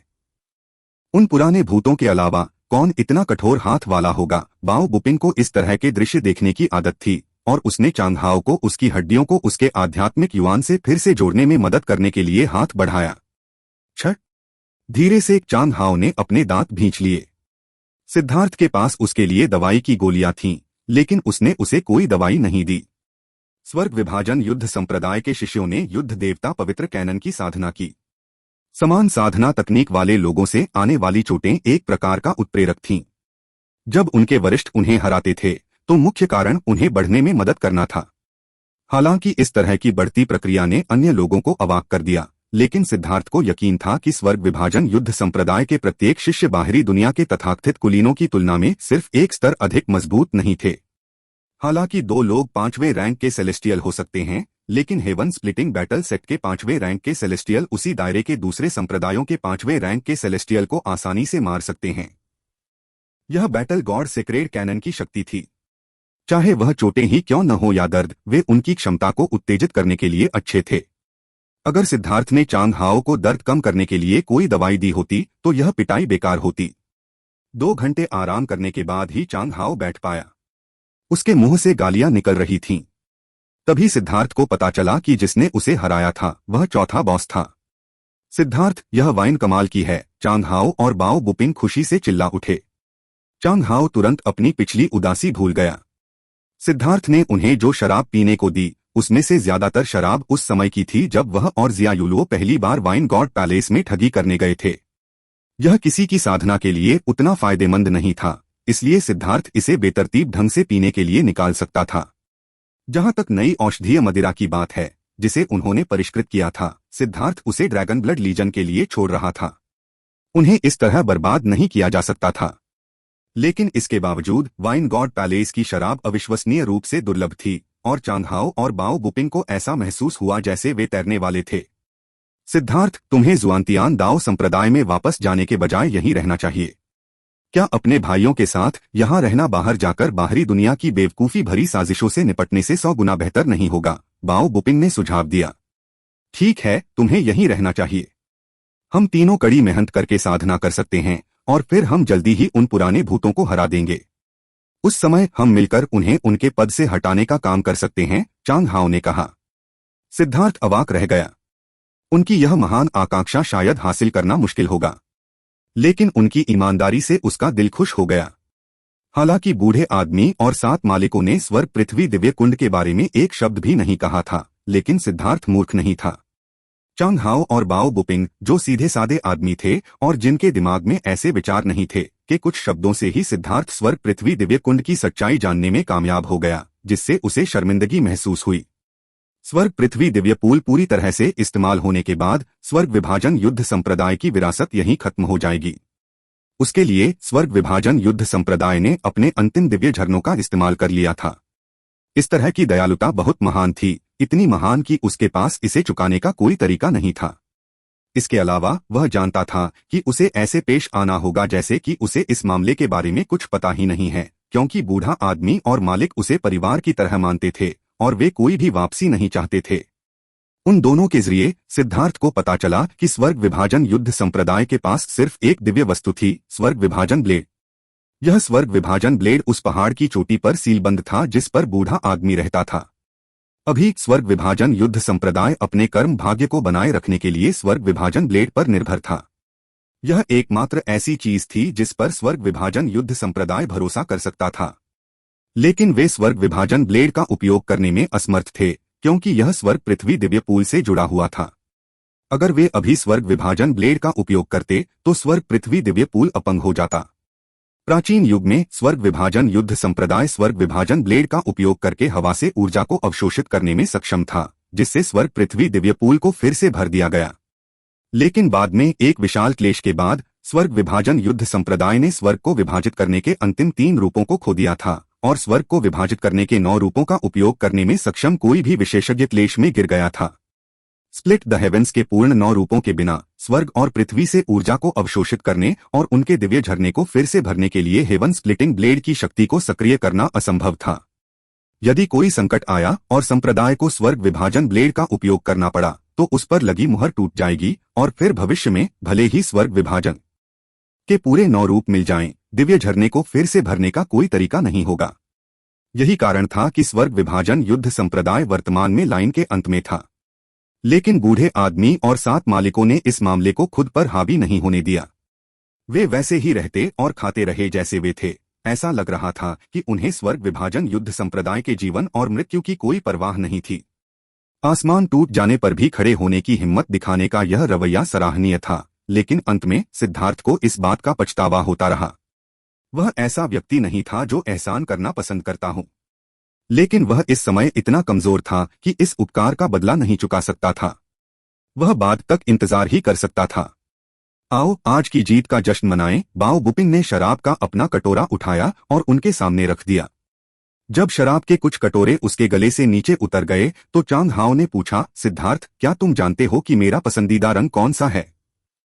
नहीं, सिद्धार्थ ने अपना सिर हिलाया। मेरा पसंदीदा रंग लाल है, क्योंकि जब मेरे परिवार का बॉस मुझे पीटता है तो मुझे सिर्फ खून ही खून दिखाई देता है। जब मैं पर्याप्त खून देख लूंगा तभी वह रुकेगा। चांग हाओ ने कड़वी मुस्कान दी। हालांकि यह थोड़ा बढ़ा चढ़ाकर कहा गया था, लेकिन सिद्धार्थ को पता था कि वह किस बारे में बात कर रहा था। स्वर्ग विभाजन युद्ध संप्रदाय के बॉस वास्तव में निर्दयी थे, लेकिन उनके भी अपने दुख थे। तो फिर क्या तुम्हें पता है कि मेरा भाग्यशाली रंग क्या है? बाओ बुपिंग ने पूछा। क्या? पीला? क्यों? क्योंकि जब वह आदमी मुझे पीटता है तो वह तब तक नहीं रुकता जब तक वह मुझे बुरी तरह न पीट दे। हा हा हा, बाओ बुपिंग हंसा। सिद्धार्थ, तुम्हारा पसंदीदा रंग क्या है? दोनों ने पूछा। सिद्धार्थ मुस्कुराया। आपने जो बताया है उसके अनुसार मेरा पसंदीदा रंग काला होगा, क्योंकि वे 7 बॉस तब तक नहीं रुकेंगे जब तक कि मुझे सिर्फ काला ही न दिखाई दे। तीनों एक दूसरे को देखकर हंस पड़े। वे तीनों ही थे जिन्हें बॉस ने सबसे बुरी तरह पीटा था और वे सभी एक दूसरे के प्रति सहानुभूति रखते थे। अरे, यह बहुत अनुचित है। वे हमें हराने के लिए अपने उच्च साधना आधारों का उपयोग करते हैं। अगर हम एक ही क्षेत्र में होते तो हम निश्चित रूप से उन्हें हरा देते। बाओ बुपिंग ने अपने दांत भींच लिए। सौभाग्य से वे तीनों ही वहां मौजूद थे। अगर बॉस ने उन्हें किसी अन्याय के बारे में रोते हुए सुना तो उन्हें निश्चित रूप से पीटा जाएगा। इस शराब को पीने के बाद सिद्धार्थ को मानना पड़ा कि बूढ़ा आदमी सही था। स्वर्ग विभाजन युद्ध संप्रदाय के सभी बच्चों को इस हद तक पीटा गया था कि उनकी त्वचा बेहद सख्त हो गई थी। अभी अभी चांग हाओ मौत के कगार पर था लेकिन कुछ कटोरी शराब पीने के बाद वह पूरी तरह से होश में आ गया। वे तीनों बहुत ही शोरगुल करने लगे, उंगलियों से अनुमान लगाने का खेल खेलने लगे और जितना संभव हो सके शराब पीने का आनंद लेने लगे। लेकिन सिद्धार्थ ने अभी कुछ और शराब निकाली ही थी कि एक व्यक्ति आया और सारी शराब छीन ली। बॉस बाओ! सिद्धार्थ उछल पड़ा। नवागंतुक वास्तव में 7 बॉस का मुखिया था। बॉस बाओ का चेहरा गुस्से से लाल था। उसने बाओ बुपिन को हथेली से गिरा दिया और अपना जूता उतारकर उसे जोर से पीटना शुरू कर दिया। तुम छोटे बदमाश हो, तुम और भी बेशर्म होते जा रहे हो। मैंने तुमसे कहा था कि जब तुम्हारी शिफ्ट खत्म हो जाए तो आ जाना, और तुमने मुझे 6 घंटे तक इंतजार करवाया। तुमने मुझे शराब पीने से मना कर दिया। बॉस बाओ ने बार बार अपने जूते से बाओ बुपिन के नितंब पर वार किया, जिससे वह रोने लगा। क्या मैं भूल गया? तुम बेशर्म हो। अगर तुम मुझे हराना चाहते हो तो मुझे मारो। हमारी शराब चुराने की तुम्हारी हिम्मत कैसे हुई? बाओ बुपिन भले ही 8वीं रैंक का सेलेस्टियल हो, लेकिन वह बॉस बाओ के हाथों में पकड़े गए मुर्गे की तरह था, जो हिलने में भी असमर्थ था। लेकिन एक पुरुष के रूप में अपने परिवार के बॉस के सामने भले ही वह उसे हरा न सके, वह उसे श्राप तो दे सकता था। बेटे, तूने मुंहतोड़ जवाब दिया।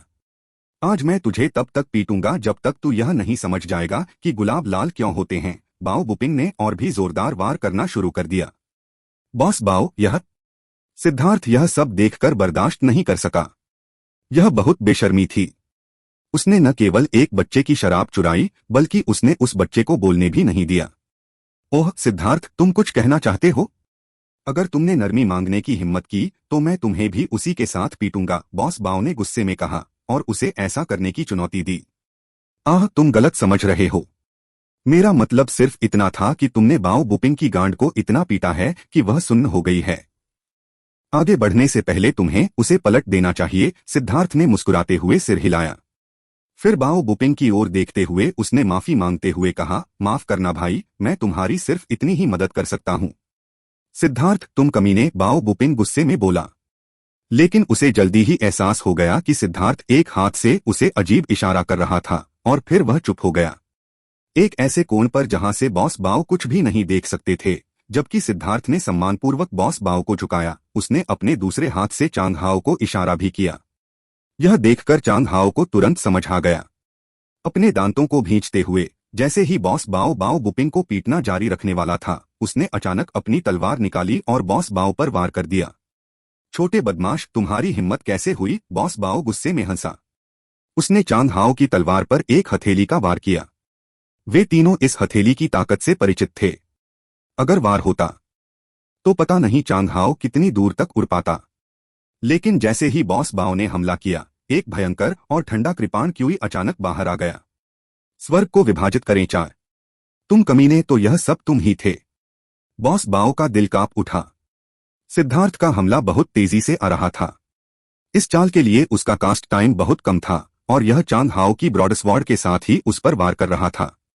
बॉस बाओ को यह अकल्पनीय लगा कि सिद्धार्थ इतनी जल्दी स्प्लिट द हेवेंस के चौथे रूप का उपयोग कर सकता है।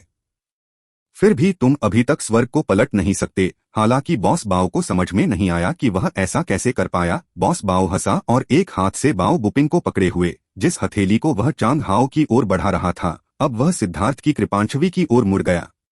वह जानता था कि यह चाल कितनी शक्तिशाली थी। 2 धमाके हुए। पहला धमाका चांद हाओ की तलवार से हुआ। जब यह बॉस बाओ के कंधे पर लगा तो वह हिले तक नहीं, लेकिन चांद हाओ पीछे हट गया। दूसरा धमाका तब हुआ जब बॉस बाओ ने सिद्धार्थ की कृपाणची को तोड़ दिया, लेकिन उसने जल्दी ही पाया कि कुछ गड़बड़ है। इस वार में स्प्लिट द हेवंस के चौथे रूप की हवा तो थी, लेकिन इसमें उसकी कोई शक्ति नहीं थी। जब तक वह प्रतिक्रिया करता, सिद्धार्थ का पैर उसके नितंब की ओर बुरी तरह से टकरा चुका था। बेटे, लगता है तुम्हें पिटाई की जरूरत है। बॉस बाओ क्रोधित हो गया। पूरे स्वर्ग विभाजन युद्ध संप्रदाय में केवल एक ही व्यक्ति जो उसे लात मारने की हिम्मत कर सकता था, वह बूढ़ा आदमी था। अगर उसने इसे उतरने दिया तो उसे शर्मिंदगी से खुद को मारने के लिए टोफू का एक टुकड़ा ढूंढना होगा। अचानक उसने अपना शरीर घुमाया। वह बचने के लिए भागने ही वाला था, लेकिन बाओ बुपिन, जो अभी भी उसकी गिरफ्त में था, ने अचानक उसके पैरों को जकड़ लिया। बॉस बाओ क्रोधित हो गया। अगर बाओ बुपिन उसका दुश्मन होता तो वह आसानी से अपनी आभा को फूटने देता और उसे मार देता। लेकिन बाओ बुपिन उसका वंशज था और उसके पास उसे मारने का कोई तरीका नहीं था। यही एकमात्र कारण था कि बाओ बुपिंग ने ऐसी बेशर्म चाल का इस्तेमाल करने की हिम्मत की। सिद्धार्थ की किक बस जमीन पर ही पड़ने वाली थी। असहाय होकर बॉस बाओ सिर्फ चकमा देने के लिए एक तरफ मुड़ सकता था। मुड़ने की इस क्रिया ने बाओ बुपिंग को भी उड़ा दिया। बॉस बाओ जमीन पर लौटने लगा। उसकी हैसियत वाले किसी व्यक्ति के लिए यह पहले से ही हार के बराबर माना जा सकता था। वह खुश होकर मुस्कुराने से खुद को नहीं रोक सका। आज इन 3 बदमाशों ने आसमान पलटने की हिम्मत जुटाई थी। एक साथ हमला करो, इस बेशर्म कमीने को काट डालो। बाओ बुपिंग ने खुद को स्थिर किया और बॉस बाओ पर अपना सबसे शक्तिशाली हमला किया। बाओ बुपिंग ने पहले ही सावधानी बरत दी थी। किसी भी हालत में उसके लिए पिटाई से बचने का कोई रास्ता नहीं था। बेहतर था कि पूरी ताकत से लड़ा जाए। चांग हाओ ने भी अपनी सबसे मजबूत चाल चली, जिसकी योजना वह काफी समय से बना रहा था। उसी समय सिद्धार्थ ने भी कार्रवाई की। उसके चारों ओर बैंगनी लपटें उठने लगीं और एक ज्वाला ब्लेड पकड़े हुए उसने बॉस बाओ पर हमला किया। इन तीनों युवाओं को इतनी भयंकर शक्ति के साथ हमला करते देख बॉस बाओ ने प्रशंसा में सिर हिलाया। हालांकि उनकी साधना का आधार कम था, जिससे उनकी युद्ध शक्ति सीमित थी, फिर भी इस तरह की अपराजेय इच्छा शक्ति अतुलनीय रूप से तेज थी। विशेषज्ञों के लिए यह सबसे महत्वपूर्ण बात थी। हालांकि वह उनकी प्रशंसा करता था, लेकिन दया दिखाने का उसका कोई इरादा नहीं था। यहां तक कि अपने परिवार के बच्चे के प्रति भी वह जरा भी नरम दिल नहीं था। आज मैं तुम्हें दिखाऊंगा कि असली शक्ति का अंतर क्या होता है। बॉस बाओ ने एक मुट्ठी खोली। जब उसने अपनी मुट्ठी खोली तो अंतरिक्ष धंस गया, जिससे प्रकाश की किरणें फूटने लगीं। यह कोई युद्ध कौशल या जादुई कला नहीं थी। यह उसकी शारीरिक शक्ति को इस हद तक धकेलने का नतीजा था कि इससे अंतरिक्ष में विस्फोट हो सकता था। धमाका! वे तीनों ही चकित रह गए। इस मुक्के में स्वर्ग और पृथ्वी को विभाजित करने की शक्ति थी और इसे रोकना बिल्कुल असंभव था। चांग हाओ और बाओ बुपिंग ने खून बहाया। बॉस बाओ ने अपनी असली क्षमता इस मुट्ठी से दिखाई थी। उस तरह की शक्ति ऐसी नहीं थी जिसका वे सामना कर सकें। दूसरी ओर सिद्धार्थ ने कोई प्रतिक्रिया नहीं की। आग की लपटों से घिरा हुआ वह दूर तक चला गया। जब 3 लोगों ने उसकी उड़ती हुई आकृति को देखा तो वे उसे अचानक विस्फोटित होते देखकर चौंक गए। नकली बकवास! बॉस बाओ ने सबसे पहले प्रतिक्रिया दी। वह बस हिलने ही वाला था कि एक विस्फोटक खनकती हुई आवाज सुनाई दी। बॉस बाओ अब और हिल नहीं सका। वह वहां एक मूर्ति की तरह खड़ा रहा। बाओ बुपिंग और चांग हाओ ने अविश्वास से उसकी ओर देखा। बॉस बाओ के सिर के पीछे एक काली वस्तु दिखाई दी। तुम कमबख्त बदमाश! बॉस बाओ की आंखें उसके सिर के पीछे की ओर घूम गईं और वह जमीन पर गिर पड़ा। जब वह जमीन पर गिरा तो चांग हाओ और बाओ बुपिंग ने देखा कि उसके पीछे की काली वस्तु वास्तव में एक काला बर्तन था। काला बर्तन धीरे धीरे एक तरफ खिसक गया, जिससे सिद्धार्थ के चेहरे पर प्रसन्नता के भाव प्रकट हुए। उसका उत्साह और प्रसन्नता बिल्कुल भी छिपी नहीं थी। इतने दिनों की पिटाई के बाद वह आखिरकार अपनी भड़ास निकालने में कामयाब हो गया था। अंत में सिर पर यह बर्तन रखना वाकई संतोषजनक था। शुरू से ही सिद्धार्थ को पता था कि वे तीनों बॉस बाओ के एक भी मुक्के का सामना करने में असमर्थ थे। उसे हराना असंभव था। इसलिए जब उन्होंने हमला किया था तो उसने जानबूझकर उसे धोखा देने के लिए ज्वाला कवच को बुलाया था। जब उसने हमला किया था तो वास्तव में हुओ लोंग ने ज्वालाओं के साथ हमला किया था, जबकि सिद्धार्थ उसके पीछे खिसक गया था। बॉस बाओ को सिद्धार्थ जैसे चालाक प्रतिद्वंद्वी से निपटने का बहुत कम अनुभव था। आखिरकार स्वर्ग विभाजन युद्ध संप्रदाय के लोग सभी सीधे लोग थे जो सीधे संघर्ष करना पसंद करते थे। नतीजतन वह इस दुखद अंत के साथ समाप्त हो गया।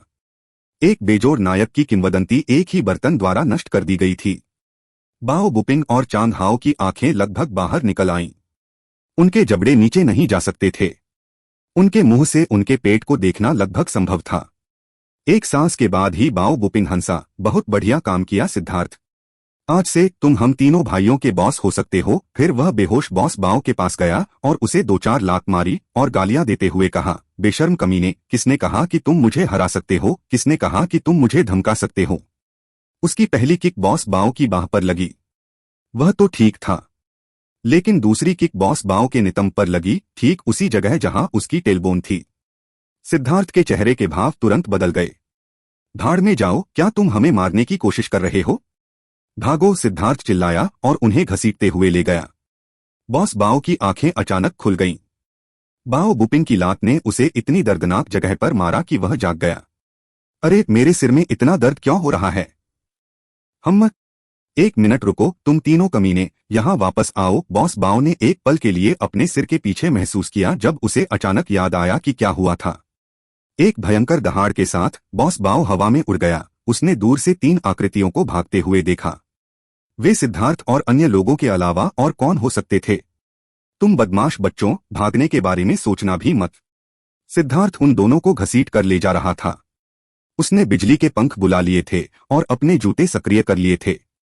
वह इतनी ही तेजी से जा सकता था, लेकिन बॉस बाओ की गति उससे भी ज्यादा थी। इससे वह चौंक गया।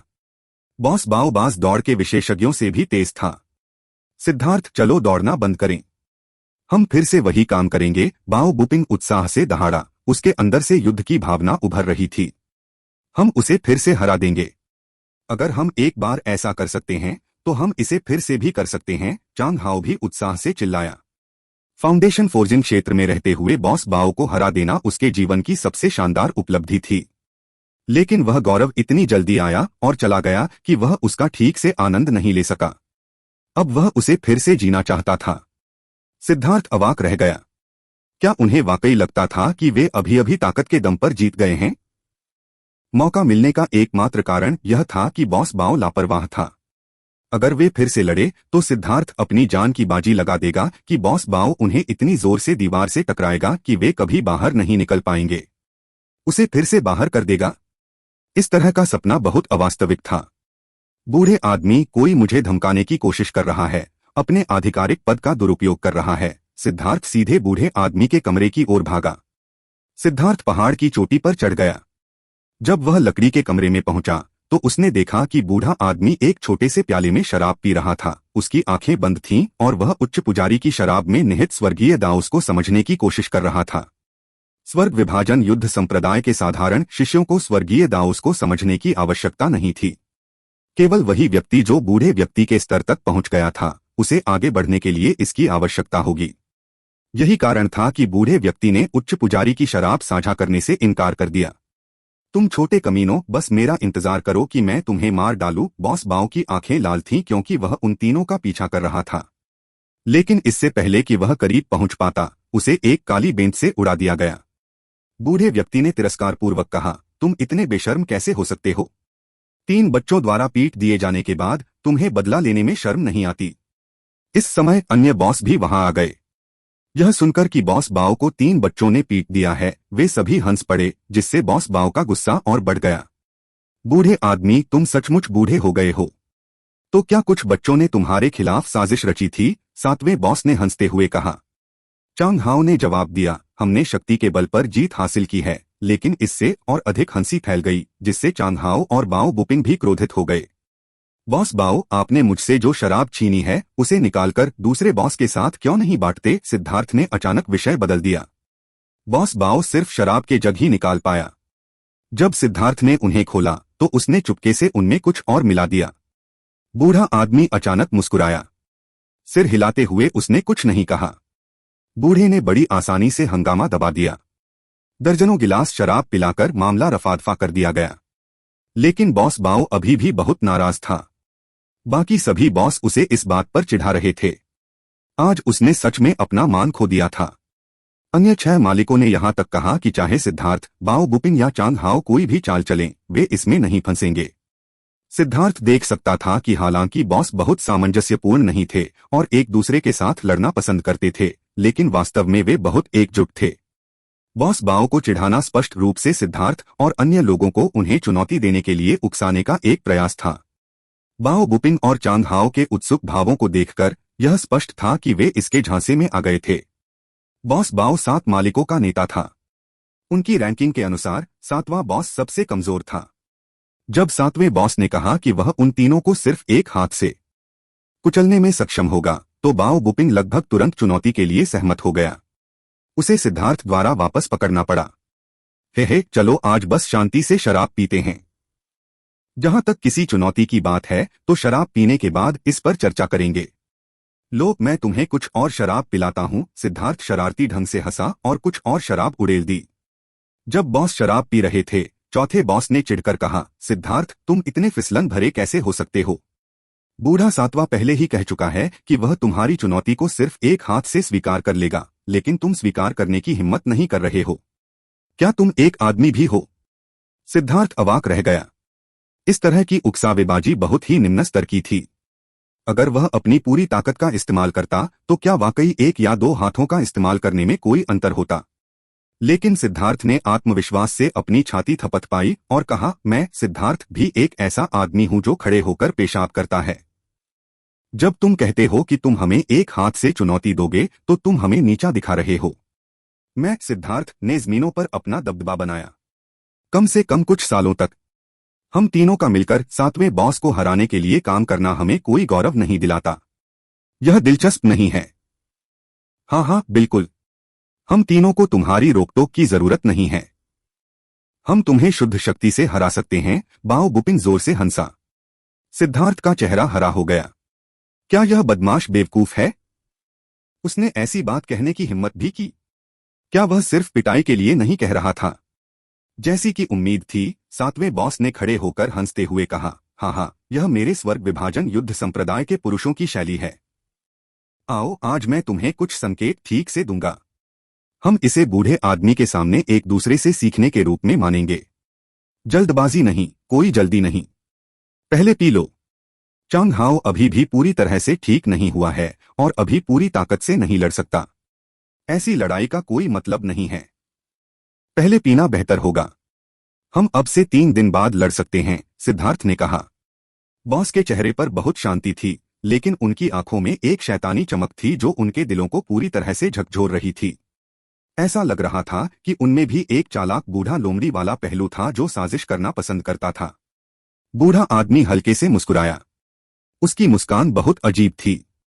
जब बॉस बाओ ने अपना शराब का जग उठाया और उसके लिए शराब डालना शुरू किया तो उसने मना कर दिया। नहीं शुक्रिया, मुझे अपनी शराब का स्वाद ज्यादा पसंद है। तुम अपनी पी सकते हो। बॉस बाओ और बाकी लोगों को इसमें कोई सुराग नहीं मिला। वे बस मूर्खतापूर्वक अपनी शराब उंडेलते रहे, बहुत खुश थे। उन्हें लगा कि सिद्धार्थ और बाकी लोगों को उनसे लड़ने के लिए सफलतापूर्वक फुसलाया गया है। उन्हें नहीं पता था कि बूढ़ा आदमी उनकी ओर सहानुभूति से देख रहा था। 3 दिन बाद सिद्धार्थ, बाओ बुपिंग और चांग हाओ एक अंधेरे कोने में छिपे हुए थे। वे अपनी सांसों को जितना संभव हो सके दबा रहे थे। वे छुपकर चलने वाले चोरों की तरह दिख रहे थे। वे एक छोटे से कमरे को देख रहे थे। सिद्धार्थ, क्या तुमने नहीं कहा था कि हम सातवें बॉस को चुनौती दे रहे हैं? हम यहाँ क्या कर रहे हैं? बाओ बुपिंग ने पूछा। उनके सामने का यह कमरा सिर्फ एक बाथरूम था। वे गंध से बचने के लिए अपनी सांस दबा रहे थे। स्वर्ग विभाजक युद्ध संप्रदाय अन्य साधना संप्रदायों से अलग था। यह वास्तव में नश्वर दुनिया का हिस्सा था। स्वर्ग विभाजक युद्ध संप्रदाय के शिष्य अन्य साधकों की तुलना में बहुत अधिक बार शराब पीते और शौच करते थे। जब मैंने कहा कि मैं सातवें बॉस को चुनौती देना चाहता हूं तो मेरा मतलब सिर्फ उससे नहीं था। मेरा मतलब सभी 7 बॉस से था, सिद्धार्थ ने कहा। क्या तुम आत्महत्या करने वाले हो? चांग हाओ ने कहा। नतीजतन वह अपनी सांस रोकना भूल गया और खुशबू का एक झोंका उसकी नाक में घुस गया। उसने जल्दी से अपने हाथ से अपनी नाक को भींच लिया। बाओ बुपिंग भी सिद्धार्थ की बातों से हैरान रह गए। यह बहुत पागलपन था। अगर हम ऐसा करने जा रहे हैं तो हम इसे ठीक से करेंगे। एक छोटी सी लड़ाई उबाऊ होती है। इस बार हम अपनी प्रसिद्धि बढ़ाने के लिए उन सभी को अपने जाल में फंसाने जा रहे हैं। हालांकि वे हमें सामान्य तरीके से हराते हैं, हम उन्हें उसी तरह हराएंगे। तुम दोनों कायर तो नहीं हो गए हो, है न? सिद्धार्थ ने पूछा। क्या तुम मजाक कर रहे हो? हम कब किसी से डरते हैं? सबसे बुरी स्थिति तो यह है कि हम फिर से हार जाएं और हम पहले से ही इसके आदी हैं। लेकिन सिद्धार्थ, क्या तुम वाकई निश्चित हो? बाओ बुपिंग को इस पर भरोसा नहीं था। यह उसके लिए किसी भी तरह का भरोसा पाने के लिए बहुत पागलपन था। चिंता मत करो, सब कुछ व्यवस्थित हो गया है। ओह शश, सिद्धार्थ ने अचानक चुप रहने का इशारा किया। अचानक एक व्यक्ति उस कमरे में आया। वह व्यक्ति वास्तव में 7वां बॉस था। उसकी गति बहुत तेज थी और वह लगभग घबराया हुआ लग रहा था। जैसे ही वह अंदर दाखिल हुआ, उन्होंने आजादी की घंटी बजती सुनी। एक उफनती हुई धारा की आवाज गूंजी। उसे दस्त हो गया। चांग हाओ और बाओ बुपिंग को यह बात अकल्पनीय लगी। इतनी शक्तिशाली साधना के आधार पर जहर भी ऐसी चीज का कारण नहीं बन सकता है ना। जैसे ही वे दोनों चौंके, अन्य बॉस भी उस छोटे से कमरे में भाग गए। सबसे अंत में बॉस बाओ अंदर आया। क्या हुआ? मेरे पेट में बहुत दर्द हो रहा है। बॉस बाओ की भयंकर गालियां उस कमरे से गूंज उठीं। वह दहाड़ शक्तिशाली फार्टिंग और टट्टी की ध्वनि से ढक गई थी। जब वे सातों एक साथ इस तरह फटे तो ध्वनि 10 मील तक फैल गई। बाओ बुपिंग और चांग हाओ अवाक रह गए। उन सातों को एक ही समय में दस्त हो गए थे। वे अचानक सिद्धार्थ की ओर मुड़े और उसके चेहरे पर एक दुष्ट मुस्कान देखी। विस्फोट, धमाका। सिद्धार्थ के शांत उद्गार के बाद उस छोटे से कमरे में विस्फोट हो गया और 7 दयनीय आकृतियां उड़ गईं। उनके शरीर गंदगी से ढके हुए थे। वे जल्दी से अपनी पैंट ऊपर खींच रहे थे। तो यह तुम 3 बदमाश थे। बॉस बाओ की नजर तेज थी और उसने तुरंत उन तीनों को अंधेरे में छिपते हुए देख लिया। बाओ बुपिंग और चांग हाओ हरे हो गए। वे अपने अंदर से क्रोध की लपटें निकलती देख सकते थे। भले ही वे इस बार न मरे हों, लेकिन शायद वे भी खुशी से नहीं जी पाएंगे। दूसरी ओर सिद्धार्थ बेहद शांत था। उसने चिल्लाते हुए कहा, हम आज एक वीरतापूर्ण मैच के लिए सहमत हुए थे। हमने 6 घंटे इंतजार किया और अब हम तुम्हें यहां खिलवाड़ करते हुए पाते हैं। तुम कितने साल के हो? तुम बिल्कुल भी परिपक्व क्यों नहीं हुए? क्या ऐसा हो सकता है कि तुम हमसे डरते हो और लड़ने की हिम्मत नहीं करते? सातों मालिक गुस्से से भड़क गए। दरअसल उन्हें 3 छोटे छोटे बदमाशों ने भड़काया था। उन्होंने पहले कभी ऐसे घमंडी लोगों का सामना नहीं किया था। अगर आज हमने तुम्हारी पिटाई नहीं की तो हम अपना उपनाम बदलकर तुम्हारा उपनाम रख लेंगे। बॉस गुस्से से दहाड़े इन 3 बेकाबू बदमाशों को सबक सिखाने के लिए। सच तो यह है कि पिछली बार इतनी शराब पीने के बाद वे सभी बेहोश हो गए थे और लगातार 3 दिन तक सोते रहे थे।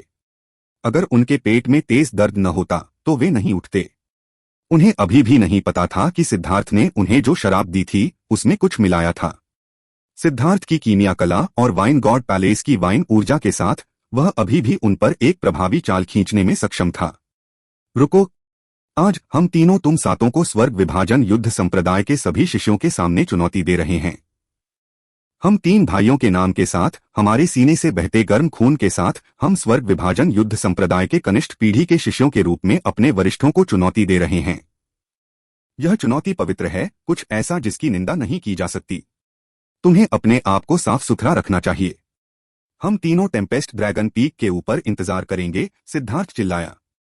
सातों मालिकों ने अपने शरीर पर लगी गंदगी को देखा और उनका गुस्सा लगभग नियंत्रण से बाहर हो गया। लेकिन इस तरह रहना बहुत शर्मनाक था और वे जल्दी से सफाई करने के लिए भाग गए। Tempest dragon peak heaven splitting battle sect में सबसे ऊंचा पर्वत था, सिवाय उस पर्वत के जिस पर बूढ़ा आदमी रहता था।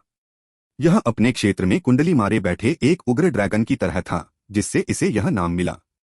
अब टेम्पेस्ट ड्रैगन पीक लोगों से भरा हुआ था। सभी स्वर्ग विभाजन युद्ध संप्रदाय के विशेषज्ञ भागकर वहां पहुंच गए थे। आज कुछ बड़ा हुआ था। 7 मालिकों को चुनौती दी गई थी और यह सिर्फ एक बॉस नहीं था, बल्कि सभी 7 बॉस थे। सबसे चौंकाने वाली बात यह थी कि चुनौती देने वाले 3 युवा शिष्य थे। सिद्धार्थ, चाहे आज का दिन कैसा भी हो, तुम्हारी यह बहादुरी हमें तुम्हारे सामने सिर झुकाने के लिए काफी है। बाओ बुपिंग और चांग हाओ दोनों ने प्रशंसा भरी नजरों से सिद्धार्थ की ओर देखा।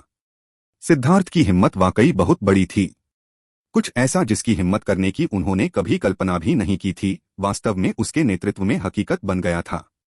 आज अगर वे असफल भी हो जाएं, तो कोई उन पर हंसेगा नहीं। इसके बजाय वे बॉस को चुनौती देने के लिए साहस की प्रशंसा करेंगे। आखिर कोई भी व्यक्ति ऐसा आत्मघाती काम करने की हिम्मत नहीं कर सकता। इसके लिए केवल बहादुरी की जरूरत नहीं थी। सबसे महत्वपूर्ण बात यह है कि यदि उनका प्रदर्शन काफी शानदार रहा तो वे स्वर्ग विभाजन युद्ध संप्रदाय के शिष्यों के नायक बन जाएंगे। इसलिए चाहे कुछ भी हो जाए, वे निश्चित रूप से स्वर्ग विभाजन युद्ध संप्रदाय के इतिहास में दर्ज हो जाएंगे। भले ही उन्हें मार दिया गया हो, वे अभी भी नायक होंगे। बाओ बुपिंग और चांग हाओ को पहले भी अनगिनत बार कुत्तों की तरह पीटा जा चुका था। वे पहले से ही इसके आदी थे, लेकिन यह पहली बार था जब उन्हें पूर्ण नायकों की तरह पीटा जा रहा था। इसलिए उन्होंने वास्तव में सिद्धार्थ के प्रति प्रशंसा में खुद को झुकाया। इस समय वे तीनों टेम्पेस्ट ड्रैगन पीक के ऊपर खड़े थे, उनकी आभा उसके चारों ओर फैल रही थी। वे 3 तीखे ब्लेड की तरह थे जो अभूतपूर्व प्रकाश उत्सर्जित कर रहे थे। वे बहुत प्रभावशाली थे, तीन अपराजेय देवताओं की तरह दिख रहे थे। स्वर्ग विभाजक युद्ध संप्रदाय के शिष्य जोर जोर से जयकार कर रहे थे। उनकी आवाज इन दबंग व्यक्तियों के प्रति पूजा और श्रद्धा से भरी थी, जिन्होंने मालिकों को चुनौती देने का साहस किया था। जय जयकार सुनामी की तरह थी, जो लहर दर लहर आ रही थी। भाड़ में जाओ, भले ही हमें पीट पीट कर मार डाला जाए, यह इसके लायक होगा। इन शिष्यों को इतनी जोर से जयकार करते देखकर कि उनके चेहरे लाल हो गए, चांग हाओ का खून खौलने लगा। तुम तीनों बदमाश तैयार हो जाओ। अगर आज हम तुम लोगों को पैनकेक बनाने के लिए नहीं हरा पाए तो मैं अपना नाम बॉस बाओ उल्टा लिख दूंगा। ठीक इसी समय 7 आकृतियां दौड़कर आईं। बॉस बाओ सबसे आगे था और उसने तुरंत सिद्धार्थ पर मुक्का मारा। बॉस बाओ शुरू से ही भयानक शक्ति के साथ हमला कर रहा था। वह स्पष्ट रूप से क्रोधित था और उन्हें कठोर सबक सिखाने की योजना बना रहा था। लेकिन जिस बात ने सबको चौंका दिया वह यह था कि जब बॉस बाओ की मुट्ठी सिद्धार्थ की हथेली से टकराई तो सिद्धार्थ के पीछे की ओर गिरने, उसकी हड्डियां टूटने और खून की उल्टी करने का दृश्य कभी नहीं हुआ। सिद्धार्थ ने हिलना तक नहीं छोड़ा। एक पल के लिए स्वर्ग विभाजन युद्ध संप्रदाय के सभी विशेषज्ञ केवल अपने जबड़े खोले हुए देख सकते थे। क्या बकवास है? स्वर्ग विभाजन युद्ध संप्रदाय में बूढ़े आदमी के अलावा 7 मालिकों की शक्ति सबसे अधिक थी। वे विभिन्न क्षेत्रों में लड़ने और जीवन सितारा विशेषज्ञों को मारने में सक्षम थे। बॉस बाओ स्पष्ट रूप से अपने क्रोध को रोक नहीं पा रहा था। वह सिद्धार्थ और अन्य लोगों को अनुशासित करने के लिए उन्हें पीट पीट कर रोटी बनाने की योजना बना रहा था। लेकिन इसके बजाय सिद्धार्थ को हिलाया नहीं जा सका और उसका चेहरा पूरी तरह से शांत था। इससे सभी लोग अचंभित रह गए। मेरा आध्यात्मिक युवान अय्या। बॉस बाओ को अचानक लगा कि उसके शरीर में घूम रहे आध्यात्मिक युवान की मात्रा सामान्य से 100वें हिस्से से भी कम थी। सिद्धार्थ की मुट्ठी अचानक उसकी नाक पर लगी, जिससे उसका खून बहने लगा। सिद्धार्थ द्वारा बॉस बाओ की नाक इस तरह तोड़ने से सभी लोग चौंक गए। बॉस बाओ को खून बहाने वाला कोई शिष्य पहले कभी नहीं हुआ था और फाउंडेशन फोर्जिन का शिष्य तो बिल्कुल भी नहीं। अरे यार, क्या हो रहा है? हमारा आध्यात्मिक युवान क्यों दबा हुआ है? चौथा बॉस दहाड़ा।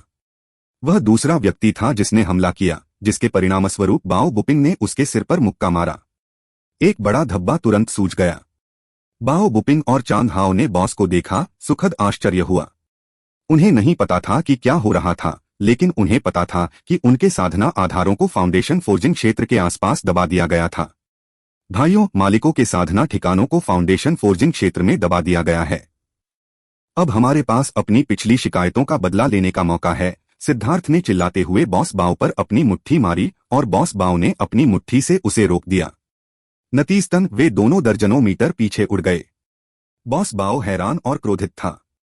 अपने पहले हमले में उसे नहीं पता था कि उसका साधना आधार दबा हुआ था और किसी भी दुर्घटना को रोकने के लिए वह उन्हें हराने के लिए उचित मात्रा में शक्ति का उपयोग कर रहा था। यही कारण था कि सिद्धार्थ उसे घायल करने में कामयाब हो गया था। लेकिन अब वह अपनी पूरी ताकत लगा रहा था और अंत में उसे सिर्फ बराबरी पर ही रहना पड़ा। इससे उसे आखिरकार बेचैनी का एहसास हुआ। हमला करो। इन बेशर्म लोगों को गिराने का यह एक दुर्लभ मौका है। आज हम देखेंगे कि जब हम एक ही दायरे में होंगे तो बॉस कौन है। बाओ बुपिंग और चांग हाओ ने उत्साह से चिल्लाते हुए हमला किया और अपनी शक्तिशाली आभा का प्रयोग किया। भाड़ में जाओ, तुम दुष्ट बच्चे। 7 मालिकों को अभी भी नहीं पता था कि सिद्धार्थ ने उन्हें दी गई शराब में कुछ किया है। इससे पहले दस्त के बावजूद उनके पास अभी भी उनकी खेती के आधार थे। लेकिन एक बार जब वे नहा चुके थे तो ठंडे पानी ने उनकी त्वचा को छुआ था और इससे किसी तरह का चमत्कारी परिवर्तन हुआ था, जिससे उनका आध्यात्मिक युवान सुस्त हो गया था और उनकी साधना का आधार दब गया था। यह इतनी चुपचाप हुआ था कि उन्हें इसका एहसास भी नहीं हुआ था। अगर हम फाउंडेशन फोर्जिंग क्षेत्र में दबा दिए गए तो कौन परवाह करता है? हर कोई अपनी असली क्षमता को सामने लाओ। दूसरों को आप पर हंसने मत दो। हमला करो। बॉस बाओ 7 मालिकों के प्रमुख व्यक्ति होने के योग्य था और वह जल्दी से शांत हो गया और उन 7 को सिद्धार्थ के 3 के समूह पर हमला करने के लिए प्रेरित किया। स्वर्ग विदारक युद्ध संप्रदाय के विशेषज्ञों की अचंभित निगाहों के सामने 10 आकृतियों ने अपनी मुट्ठियां और पैर लहराते हुए भयंकर युद्ध शुरू कर दिया। अय्या, तुम छोटे बदमाश, तुमने मेरे सामने के दांत तोड़ दिए। आज मैं या मेरी गांड।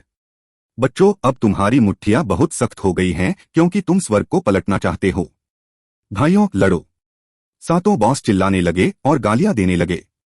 इस झगड़े में कोई कौशल नहीं था और वे जल्दी ही काले और नीले पड़ गए। चौथा बॉस विशेष रूप से दुखी था। यह अज्ञात था कि उसने चांग हाओ पर बहुत अधिक ध्यान दिया था या नहीं, लेकिन चांग हाओ ने चौथे बॉस के सिर को चोटों से ढक दिया, इस हद तक कि सूजन लगभग एक अजीब टोपी की तरह लग रही थी। यह चौंकाने वाला और मजेदार था। चौथे बॉस ने बार बार चांग हाओ को कोसा कि वह एक ऐसा बिगड़ैल बच्चा है जो दूसरों से पिटने को तैयार है, न कि उसे जाने देगा, जिससे चांग हाओ इतना क्रोधित हो गया कि उसे खून की खांसी आने लगी। सातों बॉस अपनी मौजूदा स्थिति में अभी भी शक्तिशाली थे। सिद्धार्थ, चांग हाओ और बाओ बुपिंग खून से लथपथ थे और यह पता नहीं चल पाया कि उन पर कितनी बार वार किया गया था। लेकिन सिद्धार्थ इस तरह की अराजक लड़ाई में बेहद अनुभवी था। उसने सबसे मजबूत बॉस बाओ को रोक लिया, उसे बाओ बुपिंग और चांग हाओ पर हमला करने नहीं दिया। यदि चांग हाओ और बाओ बुपिंग अकेले ही ध्वस्त हो गए तो उन्हें भी 7 मालिकों द्वारा बाहर कर दिया जाएगा। सातों बॉस के साधना आधार भले ही दबे हुए हों, लेकिन उनके भौतिक शरीर बहुत मजबूत थे और उनके पास युद्ध का बहुत अनुभव भी था। सौभाग्य से सिद्धार्थ ने सैकड़ों लड़ाइयों का अनुभव किया था और नजदीकी सीमा पर लड़ाई करना उसकी विशेषता थी। अकेले ही उसने बॉस बाओ, दूसरे बॉस और तीसरे बॉस का सामना किया। वे 7 बॉस में सबसे ताकतवर थे और सिद्धार्थ को उन्हें रोकने के लिए अपनी सारी तरकीबें आजमानी पड़ी। उसकी सारी उम्मीदें बाओ बुपिंग और चांग हाओ पर टिकी थीं। बाओ बुपिंग के पास सबसे अच्छे मौके थे। वह छठे बॉस और 7वें बॉस से लड़ रहा था। उसकी जीत की संभावना सबसे ज्यादा थी। बाओ बुपिंग और चांग हाओ दोनों जानते थे कि सिद्धार्थ क्या सोच रहा था और उन्होंने पूरी ताकत से हमला किया। स्वर्ग विभाजक युद्ध संप्रदाय के शिष्यों को बहुत आश्चर्य हुआ जब उन्होंने देखा कि सिद्धार्थ अपने अंगों के साथ हवा में उड़ रहा है और 3 शीर्ष मालिकों के खिलाफ खुद को बचाने में कामयाब हो रहा है। यहां तक कि उन तीनों के खिलाफ भी वह ठीक से हमला करने और बचाव करने में सक्षम था। लेकिन चांग हाओ और बाओ बुपिंग उसके जितना आसानी से नहीं लड़ पाए। उन दोनों को बुरी तरह पीटा गया था और उनके चेहरे इस हद तक सूज गए थे कि वे केवल सूजन में एक छेद से ही देख सकते थे। वे मूल रूप से अंधे थे, केवल अंतर्ज्ञान से लड़ रहे थे। उनकी लड़ाई का तरीका सीधा टकराव वाला था। मुट्ठी के बदले मुट्ठी, लात के बदले लात। इस तरह की लड़ाई का तरीका बेवकूफी भरा नहीं था, बल्कि इसे बहुत ही चतुराईपूर्ण कहा जा सकता है। अपने खुद के महान युद्ध अनुभव के बावजूद वे मालिकों की तुलना में नहीं थे। अगर वे फैंसी होने की कोशिश करते तो जीतने का कोई तरीका नहीं होता। इसके बजाय चोट के बदले चोट का आदान प्रदान करने से उन्हें बेहतर संभावनाएं मिलती। हालांकि उन्हें भी कष्ट सहना पड़ा, लेकिन जीत का फैसला इस बात से होगा कि कौन अधिक निर्दयी था और सबसे लंबे समय तक टिक सकता था। यह एक अभूतपूर्व भयंकर लड़ाई थी। अंत में बाओ बुपिंग वास्तव में एक मर्द था। वह 7वें बॉस को हराने में कामयाब रहा। 7वें बॉस के बेहोश हो जाने के बाद छठा बॉस भी कुछ ही देर तक टिक सका, उसके बाद वह भी गालियां देते हुए गिर पड़ा। बाओ बुपिंग पहले से ही कमजोर होकर लड़खड़ा रहा था, लगभग खड़ा रहने में असमर्थ था। थकावट की लहरें उसे पस्त कर रही थीं, लेकिन उसकी चौंकाने वाली इच्छा शक्ति ने उसे चांग हाओ की तरफ बढ़ने के लिए मजबूर कर दिया। बाओ बुपिंग की सहायता से चांग हाओ जल्दी से 5वें बॉस और चौथे बॉस को हराने में कामयाब रहा। जिस क्षण बाओ बुपिंग ने 7वें बॉस को नॉकआउट किया, दर्शक खुशी से झूम उठे। उन्होंने सपने में भी नहीं सोचा होगा कि वे तीनों बॉस को घुटने टेकने पर मजबूर कर देंगे। बॉस को एक एक करके गिरते देख जयकारे और तेज होते गए। इस जयकारे ने चांग हाओ और बाओ बुपिंग को और भी ज्यादा दृढ़ संकल्प दिया। लंबे समय से थके होने के बावजूद उन्होंने खुद को सिद्धार्थ में शामिल होने के लिए तैयार किया। बिना कुछ कहे वे सबसे ताकतवर बॉस बाओ की ओर बढ़े। बॉस बाओ चौंक गया। अब उसे आखिरकार एहसास हुआ कि ये बदमाश कितने डरावने थे, जिन्हें वह अक्सर उनकी जगह पर रखता था। अगर वह दूसरा बॉस और तीसरा बॉस भी हार गए तो यह उनकी पूरी हार होगी। यह अस्वीकार्य था। उन दोनों को हमला करते देख चौंककर बॉस बाओ ने लड़ने के बजाय पीछे हटना चुना। उसने उनसे उलझने से इनकार कर दिया। उसी समय दूसरे बॉस और तीसरे बॉस ने सिद्धार्थ पर जमकर हमला किया। वे देख सकते थे कि ये बदमाश बहुत निर्दयी थे। जरा सी लापरवाही से बुरी हार हो सकती थी। अभी सिद्धार्थ स्पष्ट रूप से उन दोनों के साथ मिलकर सबसे बड़े खतरे बॉस बाओ से छुटकारा पाने की कोशिश कर रहा था। बॉस बाओ का शारीरिक शरीर बहुत मजबूत था और उसकी विनाशकारी शक्ति बहुत अधिक थी। जब सिद्धार्थ और बॉस बाओ आमने सामने की लड़ाई करते थे तो हमेशा दोनों पक्ष घायल हो जाते थे। लेकिन दूसरे बॉस और तीसरे बॉस के खिलाफ उसका प्रदर्शन बहुत आसान था। अपनी मौजूदा स्थिति में वे स्पष्ट रूप से उससे कमजोर थे। यह देखकर कि बॉस बाओ भागना चाहता है, सिद्धार्थ ने नाक भौं सिकोड़ी और उसके पीछे गोली चलाई। उसके सामने आकर उसने अपने पीछे खड़े दूसरे बॉस और तीसरे बॉस को नजरअंदाज करते हुए उस पर मुक्का मारा। तुम छोटे बदमाश, तुमने हमें अनदेखा करने की हिम्मत की। यह हरकत निस्संदेह दूसरे बॉस और तीसरे बॉस का अपमान थी। वे दोनों क्रोधित हो गए और उन्होंने सिद्धार्थ की पीठ पर मुट्ठियां मारी। सिद्धार्थ की पीठ पर कपड़े फटने से दो धमाकेदार आवाजें सुनाई दी। सभी ने साफ तौर पर देखा कि उसकी पीठ पर दो काली मुट्ठियों के निशान उभर आए हैं। यद्यपि द्वितीय बॉस और तृतीय बॉस के साधना आधारों को फाउंडेशन फोर्जिंग क्षेत्र तक सीमित कर दिया गया था, फिर भी उनकी शक्ति अपार थी। लेकिन इस हमले के बाद उनके हाव भाव तुरंत बदल गए और वे चिल्लाने लगे, सावधान। दूसरे बॉस और तीसरे बॉस को यह जानकर आश्चर्य हुआ कि सिद्धार्थ ने वास्तव में उनकी ऊर्जा के एक हिस्से को अवशोषित करने के लिए किसी अज्ञात विधि का उपयोग किया था। धमाका। अपनी पीठ पर उनके हमले झेलते हुए सिद्धार्थ ने बॉस बाओ पर मुक्का मारने के लिए उनकी थोड़ी शक्ति उधार लेने में सफलता प्राप्त की। बॉस बाओ ने खून की उल्टी की और वापस भाग गया। वह सीधे बाओ बुपिंग और चांग हाओ पर जा गिरा जो तेजी से आगे बढ़ रहे थे। हालांकि वे अब अविश्वसनीय रूप से कमजोर हो चुके थे और उसे कोई भी प्रभावी चोट पहुंचाने में असमर्थ थे। अपने दांतों को भींचते हुए उन्होंने अचानक अपनी बाहें फैला दी। उनमें से एक ने अपनी बाहें उसकी कमर के चारों ओर लपेट लीं, दूसरे ने अपनी बाहें उसके पैरों के चारों ओर लपेट लीं और बॉस बाओ को मजबूती से जकड़ लिया। कमीने बॉस बाओ ने उन्हें नीचे गिराने की कोशिश की, लेकिन उन दोनों ने जाने से इनकार कर दिया। ठीक इसी समय सिद्धार्थ की मुट्ठी ने बॉस बाओ के क्रोधित और अनिच्छुक चेहरे पर क्रूरतापूर्वक प्रहार किया। उसकी आंखें ऊपर उठ गईं और वह बेहोश हो गया। बॉस बाओ के बेहोश होने के साथ ही बाओ बुपिंग और चांग हाओ भी गिर पड़े। वे पहले ही अपनी सीमा तक पहुंच चुके थे और उनमें बिल्कुल भी ऊर्जा नहीं बची थी। सिद्धार्थ भी अब थक चुका था। बॉस वाकई बहुत शक्तिशाली थे और उसका शरीर दर्द से तड़प रहा था। उसकी कई हड्डियां टूट चुकी थीं। यह एक सीधी प्रतिस्पर्धा थी। बॉस चांग हाओ, बाओ बुपिंग, उनमें से किसी ने भी उपचार के लिए स्वर्गीय दाओ ऊर्जा का उपयोग नहीं किया था। यह विशुद्ध रूप से एक उत्तेजक लड़ाई थी, यह देखने के लिए कि कौन अधिक मजबूत था।